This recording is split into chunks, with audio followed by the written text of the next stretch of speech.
France Maghreb 2. Oui, il s'appelle Donald Trump. Je serai le président de tous les Américains. Premier mot de Donald Trump. Il était presque 4 heures à New York, le candidat républicain avait voté sur place. Suivez toute cette nuit le long des comptes étape par étape. Nous allons évidemment y revenir pour aboutir donc à la victoire. 290 électeurs pour ce candidat Donald Trump, donc 20 de plus pour nécessaire pour avoir la certitude de l'emporter. Résultat qui déjoue tous les sondages et propulse à la Maison Blanche l'homme d'affaires sans expérience politique. Résultat qui plonge aussi le monde dans l'incertitude. Nous y reviendrons avec aujourd'hui pour nous accompagner monsieur Hamou Bouakas. Salut Hamou. Hello, nice to meet you here, you know, in France Maghreb, dedicated to American elections. Very good, very good. Monsieur Hakim Rahal, bonjour. Salam alaikum, good evening everybody. Everything is good here in the studio of the France Maghreb 2. We're going to speak about American election. Un véritable tremblement de terre, c'est ainsi que titre certain. Un tremblement de terre. Un tremblement de terre, effectivement. C'est une bonne nouvelle, calmez-vous là. Alors bonne nouvelle ou pas, on va voir ça ensemble, on va détailler ce qui s'est passé cette nuit folle et finalement on peut s'apercevoir au-delà de cette actualité chaude et brûlante, c'est que les experts et les sondages ont été une nouvelle fois, parce que c'est pas la première, on se souvient il y a pas longtemps du Brexit. Une nouvelle fois démenti, à croire que rien n'est gagné avant la finale. Franchement, hein, c'est ce qui peut dégager. En tout cas, on voit la mine décomposée d'Hillary Clinton aujourd'hui.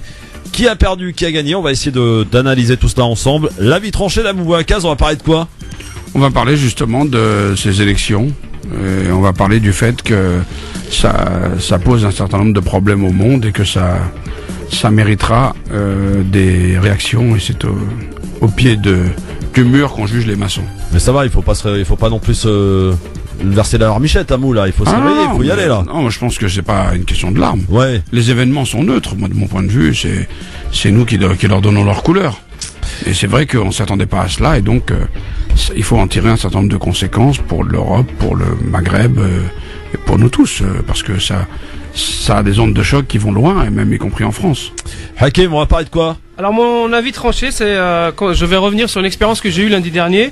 J'ai participé au dépouillement des votes de la primaire de Europe Écologie Les Verts. On l'a trouvé, le seul qui était, c'est toi. Voilà, exactement. Et donc je le prends comme c'était une expérience, c'était très instructive. Quand tu parles des Verts, de ce qu'il en reste en tout cas. Très instructive, et donc mon avis tranché concerne. J'invite les gens qui nous écoutent à aller participer au dépouillement de quel que soit le vote en question, qui constitue finalement une éducation à la culture démocratique, la shura en arabe. Ouais. Voilà, et mon coup de cœur, tu me l'as demandé aussi? Ouais, bah vas-y, je te le demande pas, mais vas-y. D'accord, bah c'était l'exemple de la constitution de Médine, une leçon de démocratie et de tolérance. Et ton coup de cœur, toi, Hamou Bouakas? Moi, pour l'instant, j'ai pas trouvé, mais je vais le trouver. Super, ça sent le mec qui prépare bien. Badr vient d'arriver, en fait. Ouais, c'est Badr mon coup de cœur, en fait, parce qu'il est arrivé en retard, donc faut être sympa avec lui. Salut Badr. Non, je déconne. Badr Belamine, tu vas bien? J'ai été retenu dans les transports. Ouais, c'est mieux qu'au commissariat. Hein. Ouais, c'est mieux, mais c'était, tu sais, les. Moi, je pensais que t'étais, ça y est, pris dans l'équipe de Donald Trump, moi. Hein. Ah non, pas du tout, non. Bah, un requin parmi les requins, c'est pas mal. Pas mal. Non, mais Hamou, j'ai écrit quelque chose dans les transports sur l'élection présidentielle. Hein. J'ai dû rebondir sur l'actualité comme nous l'a demandé Christophe. Très bien. Et ton coup de cœur, Badr? C'est Jamil Le Schlag, c'est un humoriste que j'ai rencontré au gala MNA, et j'avais envie de le mettre en lumière sur mon coup de cœur, et c'est un coup de cœur qui se déplace. Ah, très bien. Ah, il est donc, très bien. Il est physique alors. Ah ouais, je suis content. Très bien. Eh bien, on va voir ça, tout ça, on va analyser tout ça avec vous, chers amis auditeurs, au 01 40 33 9000. C'est le numéro de téléphone. Oui, 40 l'habitude, 33 9000, c'est vrai. Tout ce qui est gratuit, on n'a pas l'habitude. 01 40 33 9000, donc pour nous appeler, pour commenter, pour réagir, bien sûr, n'hésitez pas. Et c'est un pas de méchanceté gratuite, hein, même si c'est gratuit. Zapping spécial élection américaine, on y va. Le zapping, les meilleurs moments qu'il ne fallait pas rater à la télé, à la radio, sur internet, avec dès hier soir, Nathalie Kosciusko-Morizet, invitée de C'est à vous sur France 5, envisageait la victoire de Donald Trump. Vous respecterez tous les engagements de vos prédécesseurs en matière d'écologie? Oui. Et si Donald Trump l'emporte, il a promis bien d'autres choses en fait. C'est-à-dire que la liste des promesses et des malédictions d'ailleurs de Donald Trump, elle est juste considérable. Des malédictions pour vous, ce serait une malédiction s'il était élu demain? Écoutez, ça poserait d'abord, ça nous poserait un problème majeur à nous Européens, parce qu'en fait, il remet en cause toute la relation entre l'Amérique et l'Europe. Il le dit très clairement, hein, il dit qu'il trouve que cette relation n'est pas productive et qu'il souhaite l'inverser pour passer des alliances avec des dictatures et des États totalitaires. Enfin, il le dit de manière cash. Bon, et puis par ailleurs, il y a des sujets qui nous concernent moins d'une certaine manière, qui sont la politique inter-américaine, mais ça nous concerne quand même parce que les Américains sont des amis, parce que c'est une grande démocratie. C'est vrai que ces propos sur les uns les autres, les minorités, les femmes, ça fait pas envie, quoi. Voilà. Cette nuit, les Américains et le monde entier ont pu découvrir le nom du 45e président des États-Unis, Donald Trump, qui succédera en janvier prochain à Barack Obama. Il y a 16 ans, dans un épisode de la série animée Les Simpsons que tout le monde connaît, on pouvait apercevoir le personnage de Donald Trump, le candidat républicain. Dans celui-ci, dans cet épisode intitulé Path to the Future, qui sera d'ailleurs diffusé sur W9 samedi soir dans la soirée spéciale Simpson, on pouvait y découvrir donc ce candidat et ces personnages qui faisaient un bond dans le futur.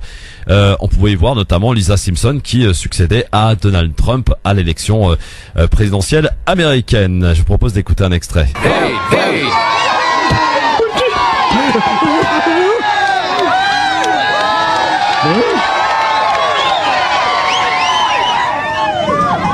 I'm right behind him. Not supposed to stare at it directly, but I can't help it. If I touch it, will it heal my baldness?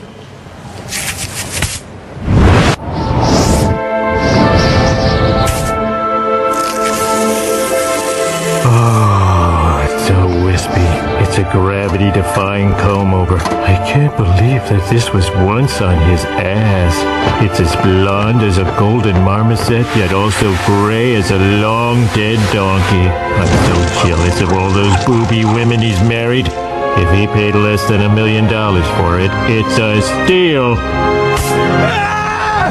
I am officially running. No! Don't take me out of the ginger forest! No! Je rappelle, cet épisode donc sera diffusé samedi soir dans le cadre de la soirée spéciale Simpson sur W9. Autre inquiétude dès hier soir de la part d'un journaliste éclairé, invité du Grand Journal sur Canal+, qui redoutait la victoire de Donald Trump à la présidence américaine. Un discours qui résonne évidemment autrement aujourd'hui. Comment on peut voter pour le monstre Donald Trump, et puis l'autre qui roule en pick-up, qui mange des donuts au petit-déj et qui regarde Fox News et qui ne comprend pas comment on peut préférer Hillary Clinton. C'est cette autre Amérique que nous avons découvert pendant cette campagne. Est-ce qu'elle pourrait nous surprendre cette nuit, cette autre Amérique? Philippe? J'espère que non. J'espère que l'angoisse qui s'est emparée d'une partie du monde et de l'Europe va disparaître. Pourquoi l'Europe? Parce que je pense que cette présidentielle-là nous concerne beaucoup plus que les précédentes, car dans tout ce qu'a dit Trump, dans les 138 mensonges qu'il a proférés depuis 6 ou 8 mois, il a dit en tout cas quelque chose qui, j'espère, n'est pas un mensonge. Il a dit qu'il allait peut-être réduire les dépenses de l'OTAN.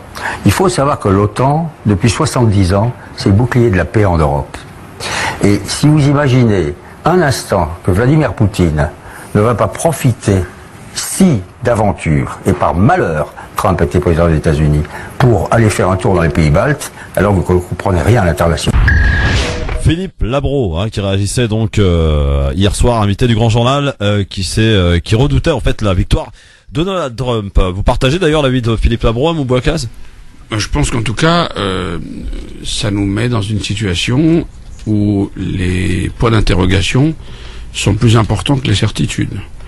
C'est-à-dire que il est très probable que la situation internationale va évoluer. Je ne sais pas trop dans quel sens, mais le fait que les États-Unis souhaitent se retirer d'un certain nombre de zones, le fait qu'ils souhaitent remettre en cause la façon dont ils gèrent leur rapport avec l'Europe en matière de défense, le fait qu'ils veuillent exercer une tension sur la Chine en matière d'exportation et qu'ils ont un tropisme pro-russe, ça risque d'infléchir un certain nombre de conflits. Et pour l'instant, honnêtement, je ne sais pas où on peut aller. Ce qui est sûr, c'est que dans un cas, on avait quelqu'un qui était de l'élite, qui était de ceux qui sont nés avec la certitude qu'ils vont peser, et qui avait l'argent, et qui était depuis 25 ans dans la politique, et que En fait, ce microcosme politique a complètement été pris à contre-pied. Et donc, ça devrait nous faire réfléchir sur la France. C'est-à-dire qu'il est très probable que la façon dont le microcosme journalistico-politique, qui doit représenter 20 000 personnes, évalue la situation en France, est probablement assez loin de la situation réelle. Alors, parmi la petite anecdote, vous savez que François Hollande avait préparé qu'une seule lettre de félicitations et Brand panique. Ouais. Ce matin à l'Élysée, puisque il a fallu faire en urgence une lettre de félicitations, donc non pas à Hillary Clinton, hein, comme les plans étaient prévus au départ, mais à Donald Trump. Et on écoutera d'ailleurs la réaction de François Hollande concernant l'élection de Donald Trump. Il se dit un petit peu inquiet là. Christophe, de toi, moi je pense que ça c'est une rumeur, tout ce qu'il y a de plus rumeur, parce que pour avoir travaillé quand même à haut niveau, un homme politique de son rang ne prend aucun risque et il a toujours deux lettres de félicitations. Alors prendre aucun risque, ça correspond pas forcément avec François Hollande, c'est qu'il prend tous les risques en ce moment. Enfin, écoute, on l'a un peu remarqué quand même depuis. Non, mais pas. Enfin, tu vois, à ce niveau-là, c'est même pas lui qui décide. Il y a le Quai d'Orsay lui a envoyé sûrement des projets. Je pense que c'est du bullshit, ça. C'est du. Bon, alors quoi qu'il en soit, on va y revenir dans un instant au travers de vos avis tranchés, à l'exception d'Hakim qui a décidé de faire autre chose aujourd'hui, autrement. Et on va en parler avec vous aussi au 01 40 33 9000. Bienvenue à vous. C'est votre talk, c'est le Grand Forum. On est là et il faut que ça bouge. Le Grand Forum sur France Maghreb 2 et même avec numéro antenne, c'est formidable. Les gars, on est en direct, c'est parti pour le Grand Forum, votre talk de fin d'après-midi avec Badr Belamine et le requin pour demain. D'ailleurs, ça rime bien avec un peu ce qui peut se passer dans l'actualité aujourd'hui. Amou Bouakas, que l'on ne présente plus, et Monsieur Hakim Ral. Requin pour aujourd'hui, très bien. Salut tout le monde. Voilà. En anglais, ça donne quoi, Amou? The squall for today, no? Shark. No, one shark for tomorrow. Yes. Alors, il y en a un qui a réagi un peu tardivement à cette élection de ce 45e président des États-Unis que personne n'avait vu venir à part quelques observateurs aguerris. Et parce que c'est vrai que il faut quand même qu'on dise une chose sur la presse française qui a été à l'antipode de ce qui s'est vraiment passé. Les experts, les spécialistes en tout genre que l'on peut voir dans les médias, notamment, vous savez, pour faire du comblage toute la nuit sur BFM TV, on a affaire à tous les experts du monde entier sur tout et n'importe quoi. Sauf que c'est produit ce qui devait arriver quelque part, parce que aujourd'hui Donald Trump est élu président de la République, et nettement même. On peut dire quand même que c'est une défaite assez sanglante pour Hillary Clinton. Quoi qu'il en soit, il y en a un qui a tardé à réagir, il l'a fait quand même en fin de matinée, c'est François Hollande. Je vous propose d'écouter sa première réaction donc à l'annonce de l'élection de Donald Trump. C'était tombé aux alentours de 8h30 et la réaction de François Hollande est venue qu'en fin de matinée, donc ils ont dû quand même réfléchir. On écoute, c'est parti. L'Américain vient de se prononcer. Il a élu Donald Trump président des États-Unis. Je le félicite comme il est naturel entre deux chefs d'État démocratiques. Alors ça c'est pas mal, ça on va s'arrêter là-dessus. C'est je te félicite mais parce que je suis obligé quoi, c'est ça non, Amou? Ah bah oui. C'est un peu ça. Il y a un protocole à respecter, ça c'est sûr. Je te félicite comme il est naturel entre deux chefs d'État. Alors il y a deux trucs là-dedans. Il y a effectivement qu'il est obligé de le féliciter. Ouais. Et en même temps, il kiffe de dire que lui-même est chef d'État parce qu'il y a quand même un moment où il est même plus très sûr. Alors, écoutez, on écoute la suite parce que, évidemment, il n'en oublie pas Hillary Clinton. J'ai une pensée pour Hillary Clinton, avec laquelle j'ai eu à travailler durant la présidence Obama. En clair, ça veut dire, je suis dégoûté que tu sois pas élu parce que j'aurais aimé continuer de travailler avec toi, quoi. Ouais. Ouais, c'est un peu ça. Hein. On y va. Cette élection américaine ouvre une période d'incertitude. C'est l'élection américaine, c'est pour le cas où le mec aurait pas. Je dois l'aborder avec lucidité et clarté. Ouais. Les États-Unis constituent un partenaire de tout premier plan pour la France. Oui, ça, oui.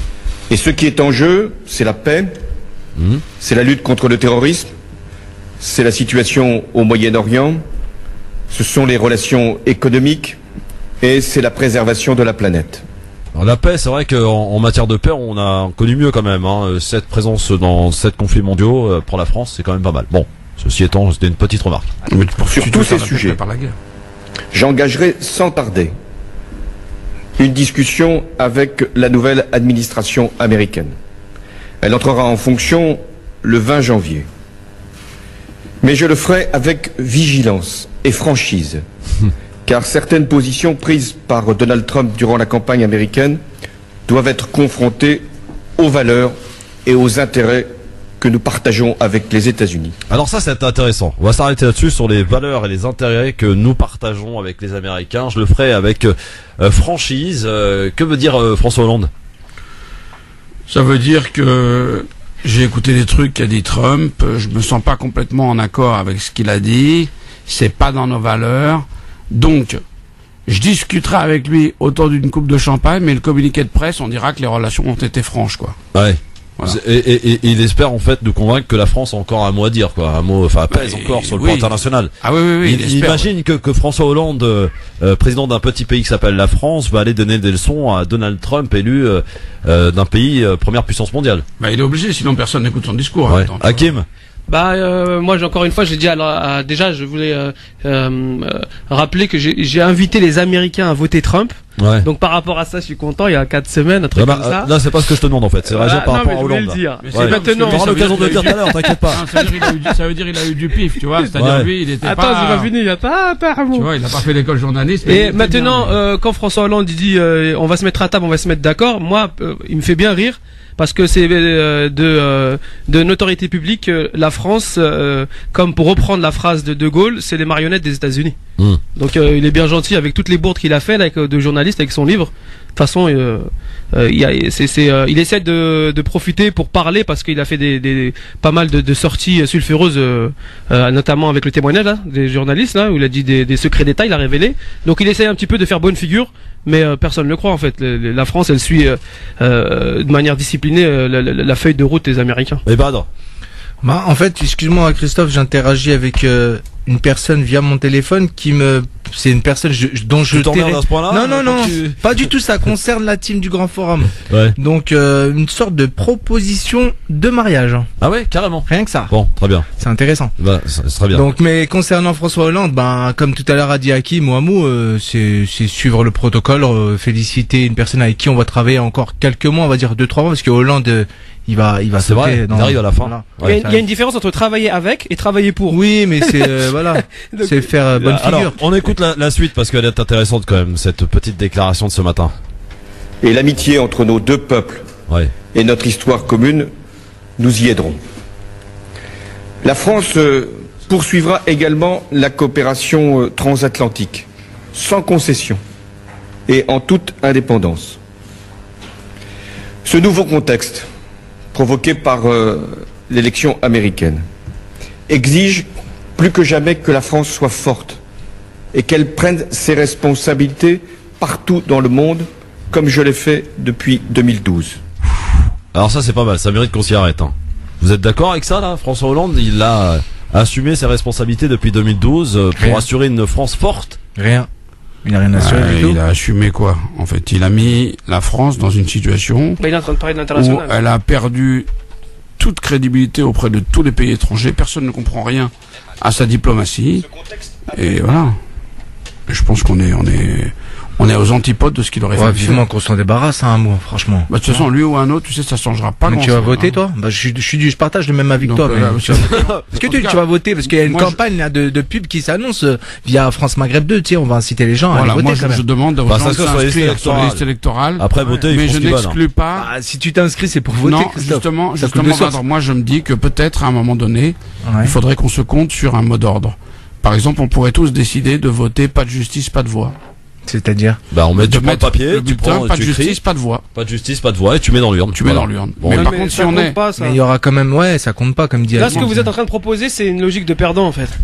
Alors attends, pour la logique de perdant, on l'évoquera tout à l'heure, si tu veux, il n'y a pas de problème. Mais on continue quand même d'écouter, même si je sais que c'était un peu un supplice, mais d'écouter François Hollande. C'est un supplice, c'est une torture. Ce contexte appelle également à une Europe unie et également capable de s'exprimer et de porter une politique partout où ses intérêts ou ses valeurs sont en cause.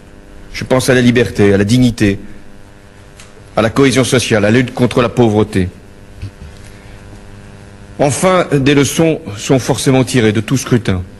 Une élection américaine va bien au-delà des seuls États-Unis.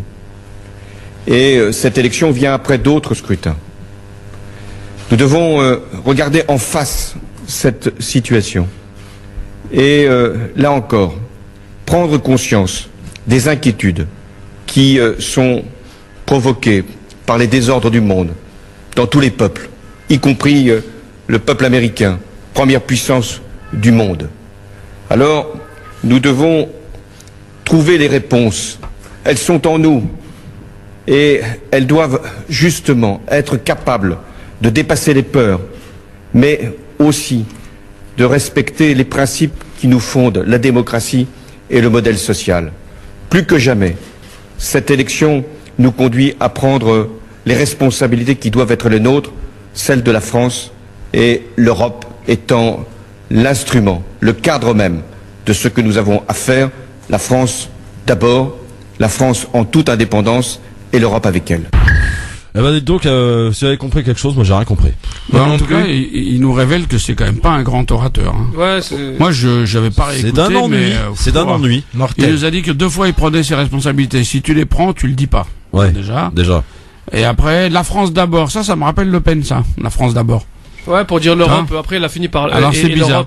Derrière. Mais bon, c'est vrai qu'avec un discours comme ça, je pense qu'il va sûrement intéresser les auditeurs et téléspectateurs français. Non, mais là, à mon avis, en fait, ils s'ennuyaient, quoi. On a dû perdre 500 auditeurs, là. Je sais pas, les mecs, ils ont dû passer sur la pub pour le couscous, ou je sais pas, parce que là, tu peux pas écouter un truc comme ça, quoi. Bah oui, mais c'est dur. C'est pour ça que je l'ai fait en plusieurs morceaux, comme ça, voilà, ça paraît plus, c'est plus fluide. C'est plus digeste. C'est plus, voilà, c'est ça. Ouais. Non, c'est vrai, ouais. Alors, faudra mieux de faire du scooter, hein, je crois que.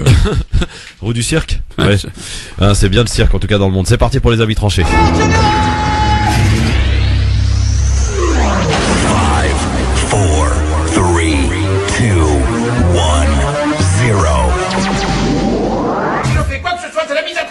Alors piétinez-moi, allez-y. Oh, c'est pas l'objectif de vous piétiner, mon cher Hakim Rahal, mais en tout cas de vous écouter, nous parler notamment, d'aller assister au dépouillement même. Il va falloir, ça va être dur de nous convaincre, mais allez-y.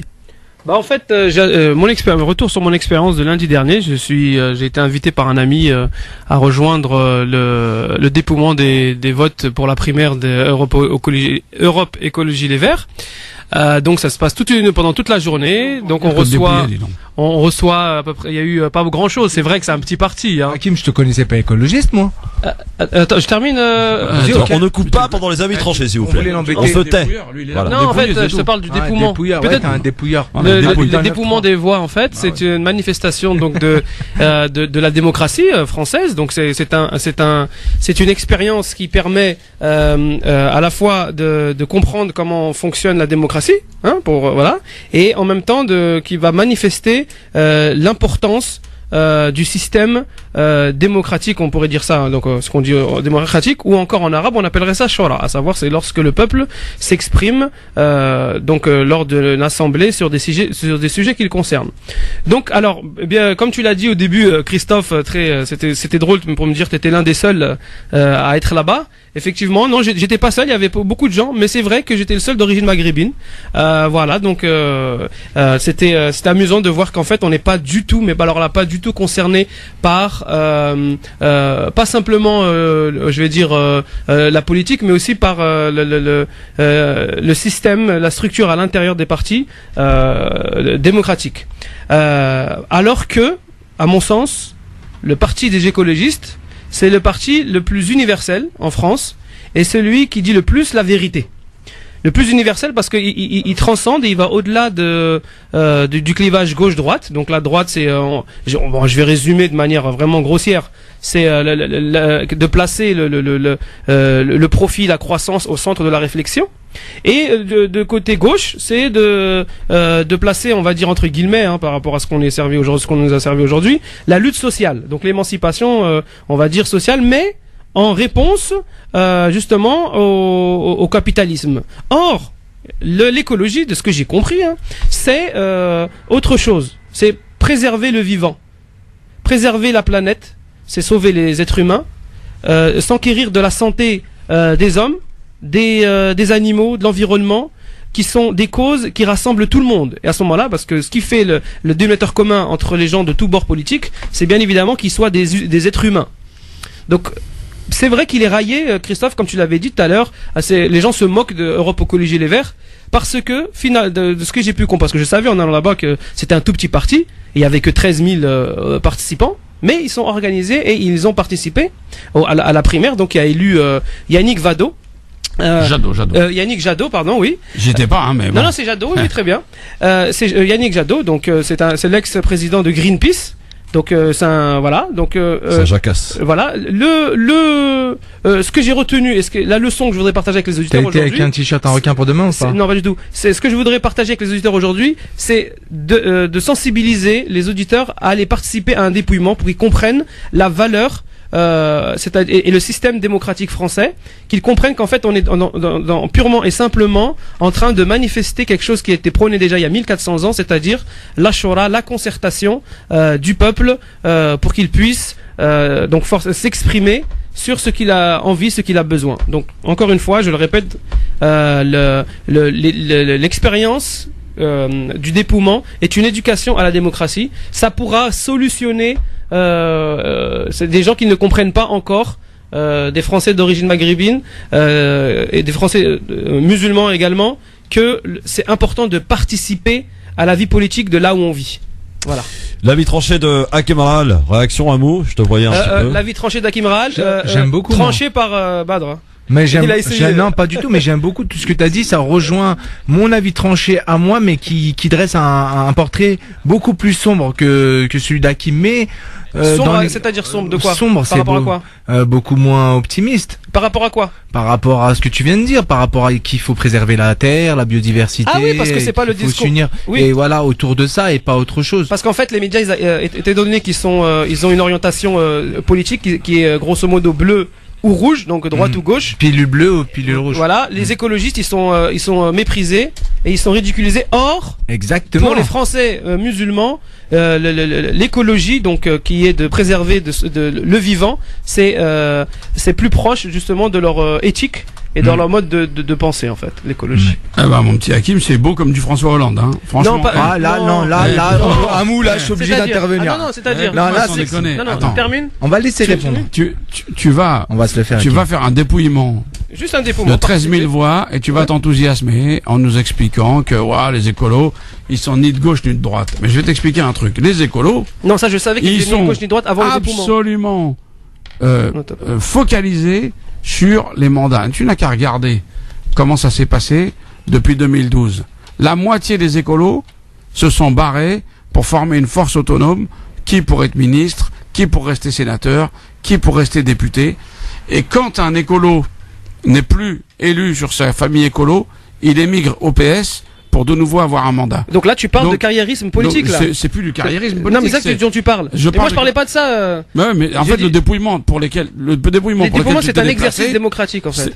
C'est pour un parti de gens qui se sont vendus, qui continuent de se vendre, et maintenant ils se sont tellement vendus que maintenant ça devient une sorte de là tu accuses tout le monde. Ouais, mais Anouk, là tu condamnes trop là. Non, t'es en train de. Je condamne trop. Tu viens de dire que tous les écolos ils sont comme ça. Écoute, pas tous les écolos. Ok. Moi je candidate. Moi je suis un écolo, voilà, et je suis convaincu de l'être et que on ne pourra jamais me corrompre.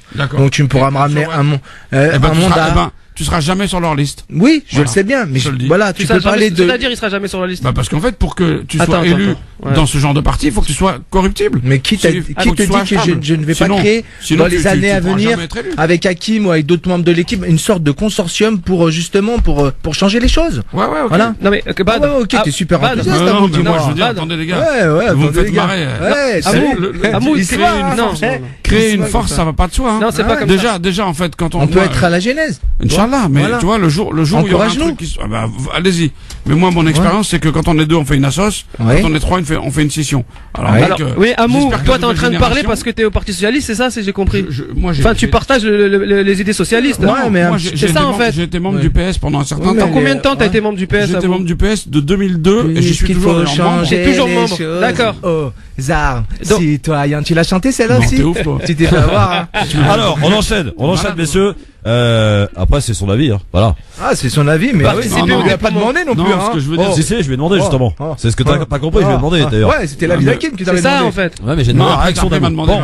Alors, tiens, Bad, puisque tu fais le malin, à toi de jouer. On t'écoute. Ouais. Je charge juste mes petites notes. Ça devrait pas plaire à Amou, hein. Ouais, non, mais moi, on n'est pas là pour plaire. Moi, je suis pas là pour, tu vois. Ouais. Vas-y, pour attirer votre attention sur le fait que. On est là pour te remettre sur le droit chemin, Amou. C'est bien, alors, il y a du boulot. J'ai une confiance bien plus grande dans le discours du Père Noël que dans les paroles des politiques, qu'ils viennent de France ou d'outre-Atlantique. La réalité est la suivante. La politique est de nos jours au service de la finance et de la croissance. Changer de président, qu'il soit jaune, noir ou blanc, ne change absolument rien. Ne vous trompez pas. Le 45e président des États-Unis ne sauvera ni l'Amérique ni le monde. L'humanité se dirige inexorablement vers le déclin. Nous n'avons pas fait qu'observer le monde, nous sommes loin du principe anthropique. Après avoir profité des largesses de la thermodynamique, l'homme se disparaîtra sans brouhaha. À vrai dire, il ne mérite pas mieux que ça. Depuis des décennies, il détruit, prétextant vouloir avancer vers la modernité. La terre et les océans sont soumis aux volontés des marchés. Les dés sont pipés, tout est joué. L'explosion démographique mondiale ne laisse présager rien de bon. Nos préoccupations sont dictées par celles et ceux qui nous disent quoi penser. Vivre dans l'insouciance et le déni est devenu chose aisée. Nous avons foi en l'homme et à sa capacité à se renouveler, à se sauver. Blablabla. Bla bla.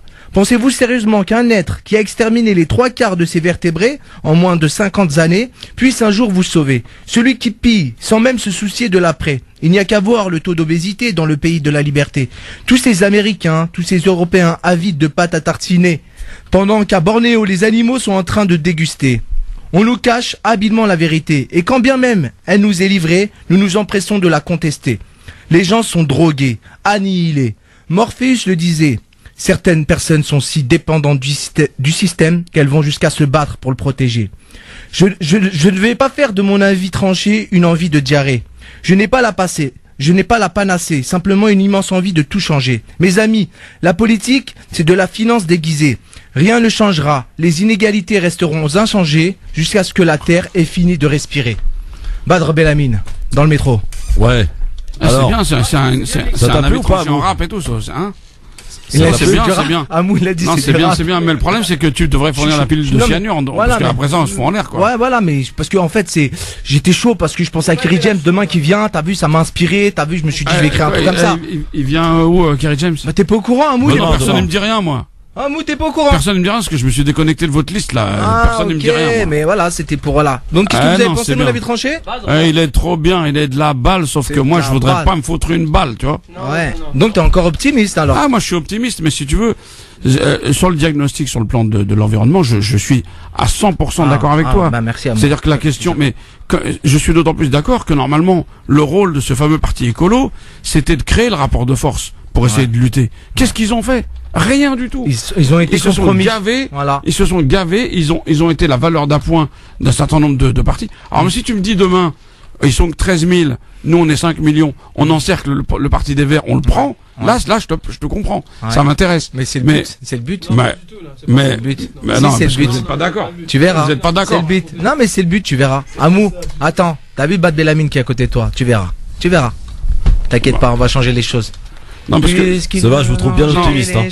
Non, moi je suis toujours content. Je me dis toujours que l'espoir en fait fait vivre. Parce que paradoxalement, il y a effectivement un environnement qui se déglingue, mais en même temps, il y a quand même l'humanité qui a su trouver des solutions jusqu'à maintenant. La blague. Non, je t'assure. Quelle solution? Détruire encore plus? Mais non, mais regarde. Tu te trompes pas beaucoup sur moi, je trouve. Il y a quand même des gens qui montrent la voie, des mecs comme Pierre Rabhi, des gens comme ça. Pierre Rabhi, il a rien à voir avec des mecs comme Badr Belamine, la thèse de lutte sociale ou la thèse de défendre la croissance. Non, il est plus du côté écologiste. Ben voilà, c'est placer la réflexion. Ce gars-là, il est en train de montrer à son petit endroit que l'autre façon de faire. On va quitter les écolos parce que vu ce qu'ils pèsent, ça va pas forcément nous ramener de l'audience, si vous permettez. Pourquoi? Mais qui te dit que ça n'intéresse pas nos auditeurs? Appelez, réagissez s'il vous plaît, sauvez-moi. C'est pour ça qu'il y a personne. Sauvez Willy. Dans un instant, on va passer à l'avis tranché de Amou-Bouaka, ce qui va réagir évidemment sur après la pub. sur l'élection américaine, sur ce monde qui a tremblé ce matin, depuis ce matin en tout cas, et donc Amou va réagir. Et vous pouvez aussi le faire au 01 40 33 9000. Décidément, j'ai du mal. 01 40 33 90 00. Et puis on écoutera aussi parce qu'il a un petit papier à nous faire. Tarek Mami. Il veut aussi se mêler. Tarek, oui. Il veut se mêler un petit peu à. Il devrait venir, comme ça, lui, il ramènera un chargeur d'iPhone. Non, je déconne. Parce qu'Amou cherche, voilà, sa fixation, c'est charger un chargeur. Il y a Jamil qui va te ramener un chargeur. Il faut vraiment que tu sortes du Parti Socialiste, là. Tu vois, je suis pas écolo, tu vois. On est complètement dépendant de ces merdes, quoi. C'est clair, c'est clair. Et toi, le premier, à tout de suite. Surtout moi, ouais. Votre talk de fin d'après-midi, merci d'être avec nous, de nous rejoindre sur votre radio France Maghreb 2. Votre talk de fin d'après-midi, évidemment, on parle et principalement de ce tonnerre depuis ce matin. Donald Trump élu 45e président des États-Unis. Après avoir écouté l'avis tranché, les avis tranchés de Hakim et de Badr, nous allons écouter maintenant celui de Hamou Bouakas qui évidemment est en rapport avec l'actualité et la nomination, l'élection de Donald Trump. C'était plié. Pas la peine de suivre les élections, elle avait gagné. Après le premier président noir, on allait voir ce qu'on allait voir, les États-Unis allaient élire une femme à la magistrature suprême. Une femme, secrétaire d'État, soutenue par les marchés, civilisée, adoubée par tous les présidents de tous les pays civilisés, devait succéder au noir magnifique orateur qui avait enthousiasmé le monde ces 8 dernières années. C'était plié, sauf qu'on avait oublié une petite variable. 100 et quelques millions d'électeurs qui n'entendaient pas se faire dicter leur vote.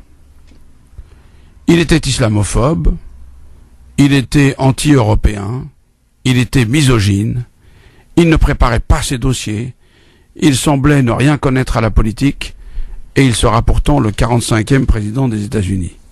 Mais pourquoi donc? Les Américains sont-ils devenus stupides? Les Américains veulent-ils le déclin de leur pays, dont ils savent tous que c'est la première puissance du monde? Les Américains ont-ils décidé d'être la risée du reste de la planète? Pas du tout. Les Américains sont un peuple composite, sont un peuple divers. Et les quelques millions d'Américains de la côte Est qui bénéficient des nouvelles technologies, qui ont accès à tous les marchés et qui voient leur vie s'améliorer et les richesses augmenter, ne sont qu'une toute petite proportion.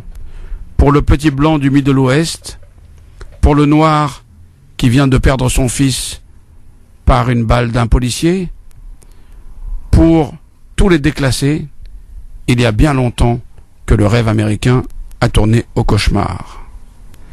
C'est bien ce qu'a compris ce populiste, ce cynique, ce businessman de Trump. Il a fait une campagne adaptée à chaque segment de marché et il a gagné. Que doit-on en conclure? D'abord, que très probablement, il ne fera pas tout ce qu'il a dit. Ouf.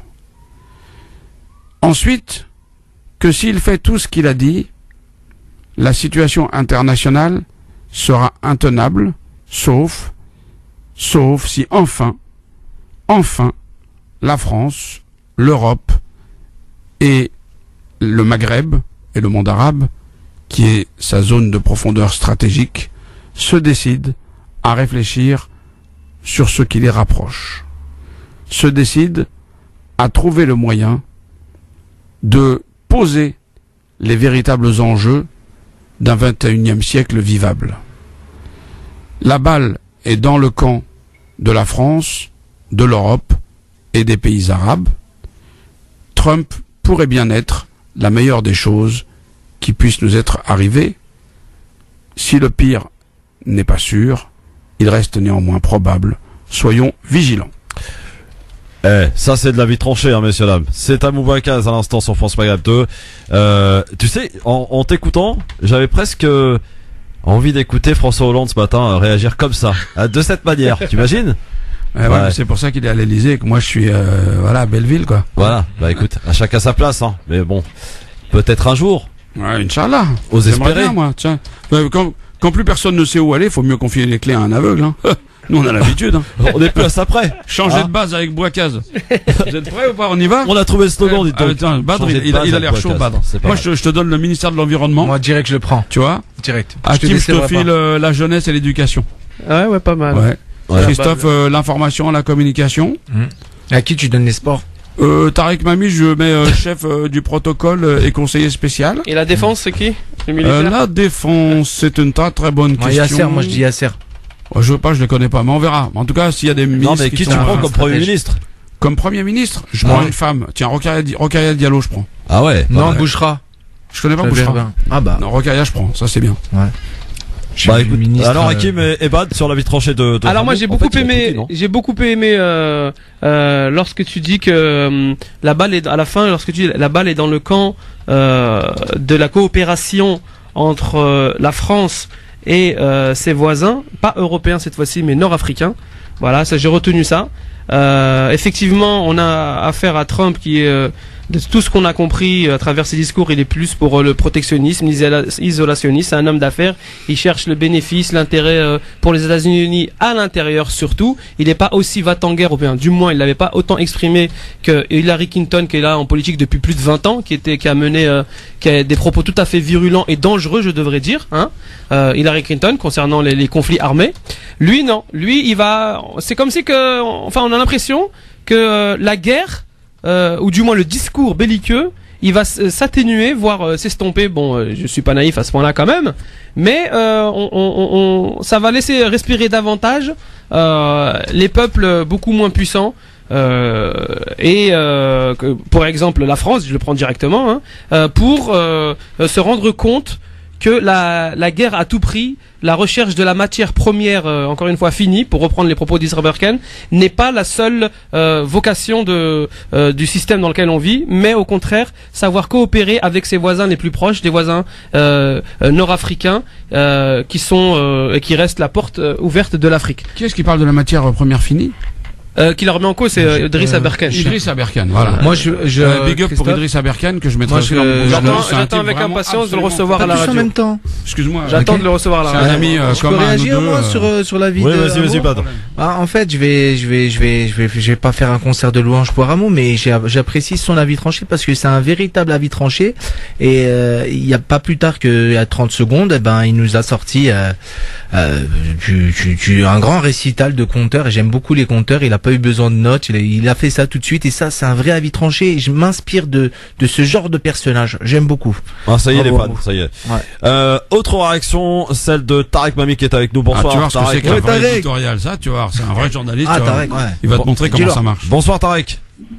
Bonsoir Christophe, bonsoir à tous dans les studios, bonsoir à toutes et à tous là où vous êtes. Au préalable, moi je souhaite vous dire que je n'ai pas dormi de la nuit. J'ai dormi, j'allais dire 20 minutes avant l'annonce officielle de la victoire de Trump, parce que je suivais sur des télévisions françaises, deux télévisions américaines et surtout la télévision Al Mayadeen, la libanaise, et j'ai constaté que Al Mayadeen donnait les chiffres des voix des grands électeurs obtenus, en gros 10 à 15 minutes avant tout le monde, c'est-à-dire juste après les Américains, et c'est donc avec Al Mayadeen parce que ça a donné sur Twitter, c'est pour ça que je vais me coucher, quand Al Mayadeen a donné 255 voix à Trump pour 229 ou quelque chose comme ça pour Clinton, alors qu'il restait 95 voix à distribuer. Donc je me suis dit, sur 95 voix, Trump va quand même prendre au moins une quinzaine de voix, donc il a déjà gagné. Ça sert à rien d'attendre le faux suspense de X télévision, puisque le résultat était plié. J'ai été mettre mes ordinateurs et je me suis couché, et bien sûr on me revient 3 ou 4 heures après, j'avais le résultat que j'estimais, et donc juste avant de dormir, j'ai essayé de comprendre, en ce qui me concerne, pour moi, pour nos auditeurs, pour la radio, ce que j'appellerais les leçons de la victoire de Trump. Donc pourquoi Trump a gagné? La première, c'est qu'il y a une cassure ethnique et économique aux États-Unis qui est terrible. Elle est supérieure à celle que nous connaissons en France. Le discours de Sanders, le discours de Sanders aurait pu tenir et faire face au discours de Trump, mais le bidouillage qui a eu lieu dans les élections primaires des démocrates, qui a imposé Clinton, a fait perdre donc au clan de démocrates cette élection. Et d'ailleurs, je rappelle que pour les Américains qui n'aiment pas Mme Clinton, on l'appelle là-bas la sorcière. Aujourd'hui, c'est donc d'abord une victoire des Blancs. Et écoutez ce que je veux dire. Les Blancs descendants des cow-boys à grosse violence et fierté, qui ont été déclassés par la mondialisation et qui se retrouvent donc dans une manière inconsciente dans la situation dans laquelle se trouvaient leurs propres grands-parents, qui étaient bandits et truands européens et qui avaient été alors expulsés de la civilisation européenne d'alors. Ils sont pétris ils sont pétris de haine contre les riches blancs, les Afro-Américains, avec une arrière-pensée Ku Klux Klan et Tea Party, mais aussi contre les Hispaniques qu'ils considèrent, comme certains en France, comme seuls responsables du chômage de la classe moyenne blanche. Le cocktail est donc détonnant socialement, parce que cela tourne à la fois à une lutte de classe au-delà des ethnies, et on se retrouve avec tous les pauvres de toutes les ethnies contre tous les riches de toutes les ethnies, ce qui explique que le soutien de M. Barak, président sortant, à Mme Hillary, candidate, n'a servi à rien.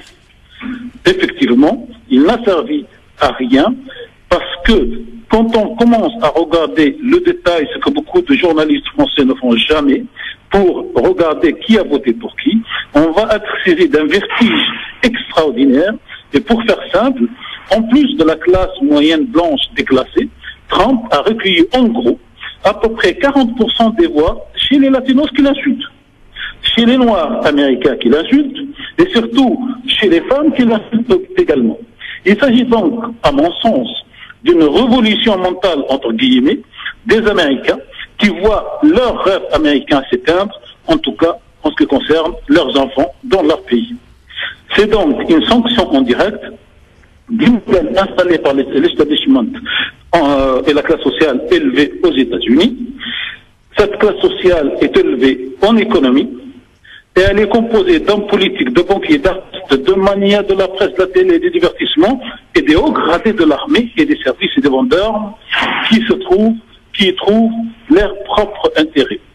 À cette classe s'ajoute bien sûr la classe dirigeante dite aujourd'hui numérique, c'est-à-dire les fameux GAFA. Et c'est donc un tournant majeur dans la mentalité du peuple américain, style, je ne peux pas jouer avec le jouet que je vois dans la vitrine, alors je rentre, je prends le jouet et je le casse. Résultat des courses, nous, Américains, délaissés, quelle que soit notre ethnie, nous sommes pauvres, nous en voulons aux riches de notre pays, nous en voulons aux autres pays. Donc, nous voulons rester chez nous, nous voulons donc nous isoler, nous voulons garder nos propres richesses pour qu'elles nous reviennent, pour qu'on puisse mieux vivre, et pour les autres, c'est tant pis. Voilà pour l'avis en tout cas de Tarek Mami, vous le partagez messieurs ou vous apportez quelques nuances? Donc il parle d'isolationnisme et en même temps de volonté de garder son frigo toujours rempli, mais pas de, enfin je comprends pas à un moment quand il dit les autres tant pis, ça veut dire laisser les autres tranquilles ou bien aller. Le reste du monde. Voilà, j'ai compris que c'était le reste du monde, hein, Tarek. Mais c'est-à-dire aller moi ce qui m'intéresse c'est la politique étrangère des États-Unis parce que c'est eux les gendarmes du monde. C'est un point. Est-ce qu'ils seront moins gendarmes ou plus gendarmes? Oui. C'est ça la grande question. Non, c'est rien. Dans ton avis. Pour cette population-là, le monde extérieur, on s'en fout. Ah d'accord. Nous devons nous occuper de nous-mêmes et donc la politique étrangère, ce n'est pas notre problème. Alors ça, c'est pour les électeurs de Trump. Ouais. Alors là, il faut aller faire la fête avec Poutine. Ah oui. Je ne vais pas plus loin. Moi, je parle ce que j'ai compris dans la société américaine d'aujourd'hui. Oui, maintenant. Ouais, alors maintenant, est-ce que tu as une idée de la politique étrangère de Trump finalement, Tarek? Est-ce que tu penses qu'il va fondamentalement garder la politique de Obama, ou est-ce qu'il va l'infléchir? Et si oui, comment? Moi, j'ai l'impression que par exemple, il va se distribuer les rôles avec la Russie. Donc, par exemple, pour ce qui concerne l'Ukraine et la Syrie, très probablement, la Russie va être renforcée. Il risque d'y avoir un peu une pression en Asie, parce qu'il y a un contentieux avec la Chine. Bon, c'est un peu inquiétant, ça. Et est-ce que c'est une bonne nouvelle pour les Palestiniens? À mon sens, il va donner plein pouvoir aux Israéliens, parce qu'il y a des liaisons qui dépassent la politique américaine. D'ailleurs, on vient de publier son avant-projet ou son projet en 16 points. Il rajoute à tout ce que fait les Américains depuis 1967, le fait qu'ils prendraient l'engagement de transférer l'ambassade des États-Unis de Tel Aviv à Jérusalem. Et pour le reste de la politique mondiale, il laissera les mains libres à Poutine pour la Syrie, pour l'Ukraine, pour le Moyen-Orient, et il dira à l'autre, il va essayer de saigner les pays européens en disant l'Europe ne peut pas vous prendre en charge pour votre défense, donc si vous voulez que l'OTAN continue à payer, vous aurez à tout payer. Nous, on met les hommes donc comme des mercenaires, le matériel que nous fabriquons, et vous payez pour votre défense. Voilà sa vision de la politique. Et Tarek, tu as oublié aussi, enfin je peux avoir ton avis là-dessus, sur l'Afrique en fait. concernant l'Afrique, parce que tu as parlé de l'Europe de l'Est, la Russie, la Chine. Non mais alors mettez-vous dans l'esprit d'un homme d'affaires. Oui, et voilà. Je vous rappelle ce qu'avait dit déjà il y a plus de 15 ans, 20 ans maintenant, Bill Clinton déjà quand il ramassait l'argent des Africains. Oui. Il disait c'est faire des affaires, c'est trade, not aid. Donc faisons des affaires, gagnons de l'argent, je n'ai pas à vous aider et je vous demande pas de m'aider. Voilà en gros la mentalité. En fait, vous pouvez trouver tout ça dans les premières idées des fameux groupes Tea Party, parce qu'on a l'impression, pour beaucoup de journalistes français, que M. Trump est sorti de nulle part. M.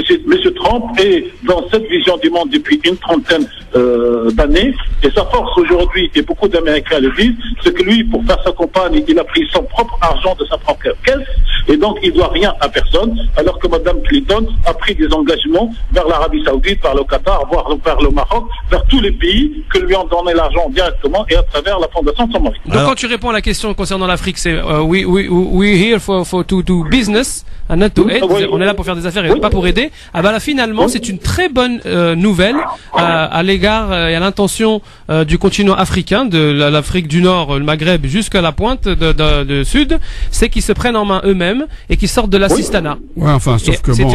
C'est une très bonne nouvelle. Je termine avec une phrase, peut-être si William était avec vous, je lui demanderais de nous expliquer à tous, connais-toi toi-même.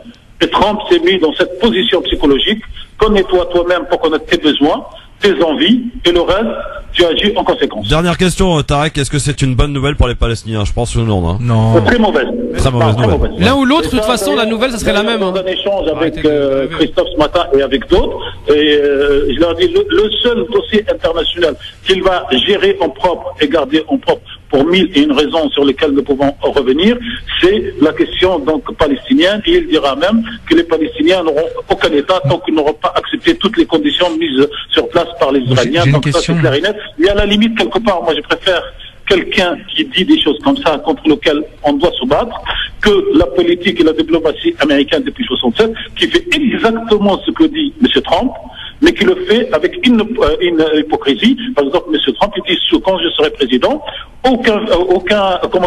aucune résolution de l'ONU ne condamnera Israël, je mettrai toujours le veto. Ben, lui, il le dit.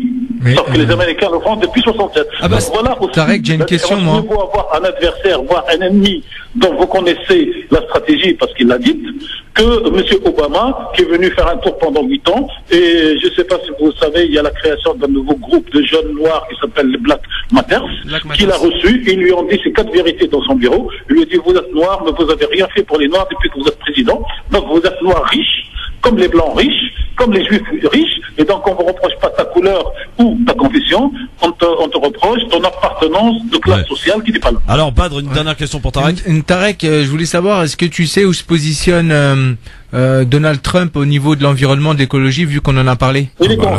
Il s'en fout. Il est contre. C'est l'argent qui compte, Badr. Il veut même casser tous les accords internationaux, y compris celui de la France. Il ne pourra pas le faire diplomatiquement, mais pour lui, l'avenir des États-Unis, c'est le gaz de schiste. C'est la réouverture de toutes ces mines qui ont été fermées et qui ont expulsé donc du travail cette classe blanche moyenne, et pour le pétrole, et il ira chercher le pétrole là où il est, mais il est contre tout ce qui est écologie. Il appartient à la race de M. Sarkozy à certains moments, et d'un fameux professeur dont j'ai oublié le nom, un mot va me le rappeler, qui était donc ministre avec M. Jospin, et qui disait que la dégradation et qui disait que la dégradation n'est pas de la responsabilité des hommes, mais c'est dans la logique de l'histoire. Merci Tarek pour votre réaction donc à l'élection de Donald Trump. Merci, autre réaction, celle de Sofiane qui fait partie de la team du Grand Forum aussi. Salut Sofiane. Salut Christophe, salut tout le monde. Salut Sofiane. Alors, avec toi, je voulais, avant de te laisser parler, mais je voulais qu'on aborde un point particulier, si vous le permettez, messieurs.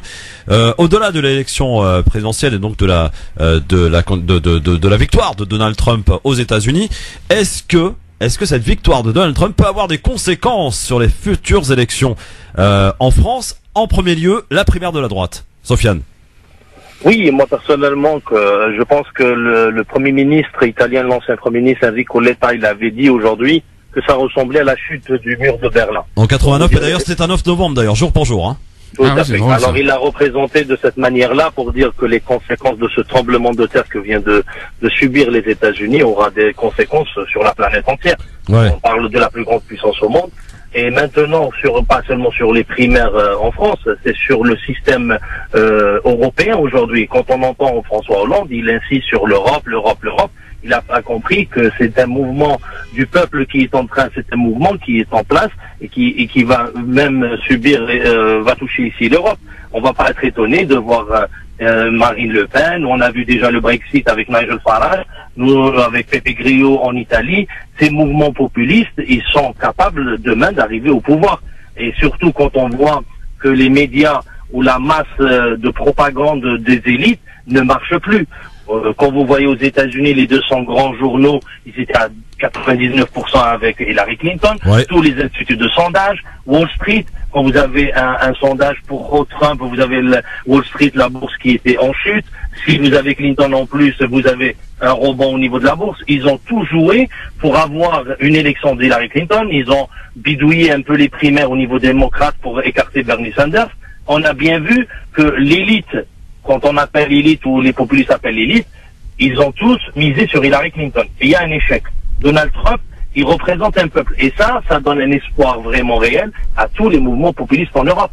Maintenant, même parce que ce qui représente Trump, c'est l'anti-atlantisme, c'est l'anti-TAFTA, l'anti-CETA, l'anti-toute cette mondialisation. Il veut en vérité démondialiser les États-Unis, la réindustrialiser, tout en utilisant des accords à l'envers des accords qui ont été signés déjà auparavant. Alors les conséquences, Sofiane. Il a tous les moyens de faire sa politique parce qu'il ne dépend de aucun lobby, contrairement à Hillary Clinton qui était achetée tantôt par l'AIPAC, tantôt par les Saoudiens, tantôt par la Fondation Clinton, tantôt par Wall Street. Elle était vraiment, comme on dit, même si elle voulait faire quelque chose, elle était vraiment fermée, comme on a vu 8 ans d'Obama où il y avait presque rien du tout, alors que les médias nous disaient que c'était un homme très populaire et il part avec 65% de pourcentage favorable. Les conséquences, les conséquences sur les primaires de la droite. Par exemple, si je dis une bêtise en se disant que Alain Juppé, si ça avait été Hillary Clinton, on pouvait dire clairement aujourd'hui que c'était peut-être le futur président de la République française. Aujourd'hui,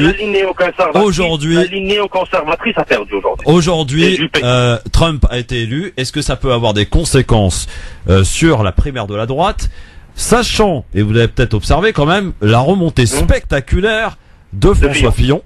J'allais dire que Sarkozy, pour l'instant, est toujours celui préféré parmi les sympathisants de la droite. Donc, est-ce que finalement, c'est pas la défaite d'Alain Juppé, là? Oui, moi personnellement, il faut suffire juste de voir après la réouverture du dossier des emails. Il faut voilà, juste une parenthèse.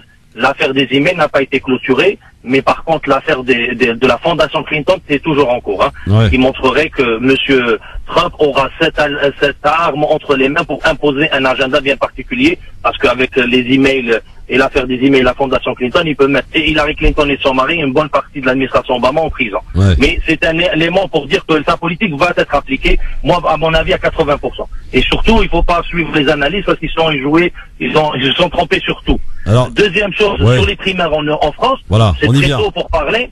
C'est trop tôt pour parler de ça, mais on a eu deux éléments. On a la ligne néoconservatrice qui était dans la même ligne de Clinton, à savoir Alain Juppé, qui était pour une guerre en Syrie, une frontale continuée, le conflit interventionniste, interventionniste à fond.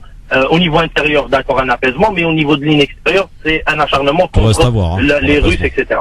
Et le second qui fait les deux personnes qui ont une position différente, c'est François Fillon, qui est vraiment dans une nouvelle ère avec la Russie. Et vous avez Nicolas Sarkozy. Moi, à mon sens, je sais pas, on peut pas savoir, mais on va voir au niveau des médias, ils vont commencer à s'attaquer sur Juppé, et on va voir cette bulle qu'on nous a vraiment gonflée, elle va se dégonfler dans les prochains jours. Petit à petit. Petit à petit.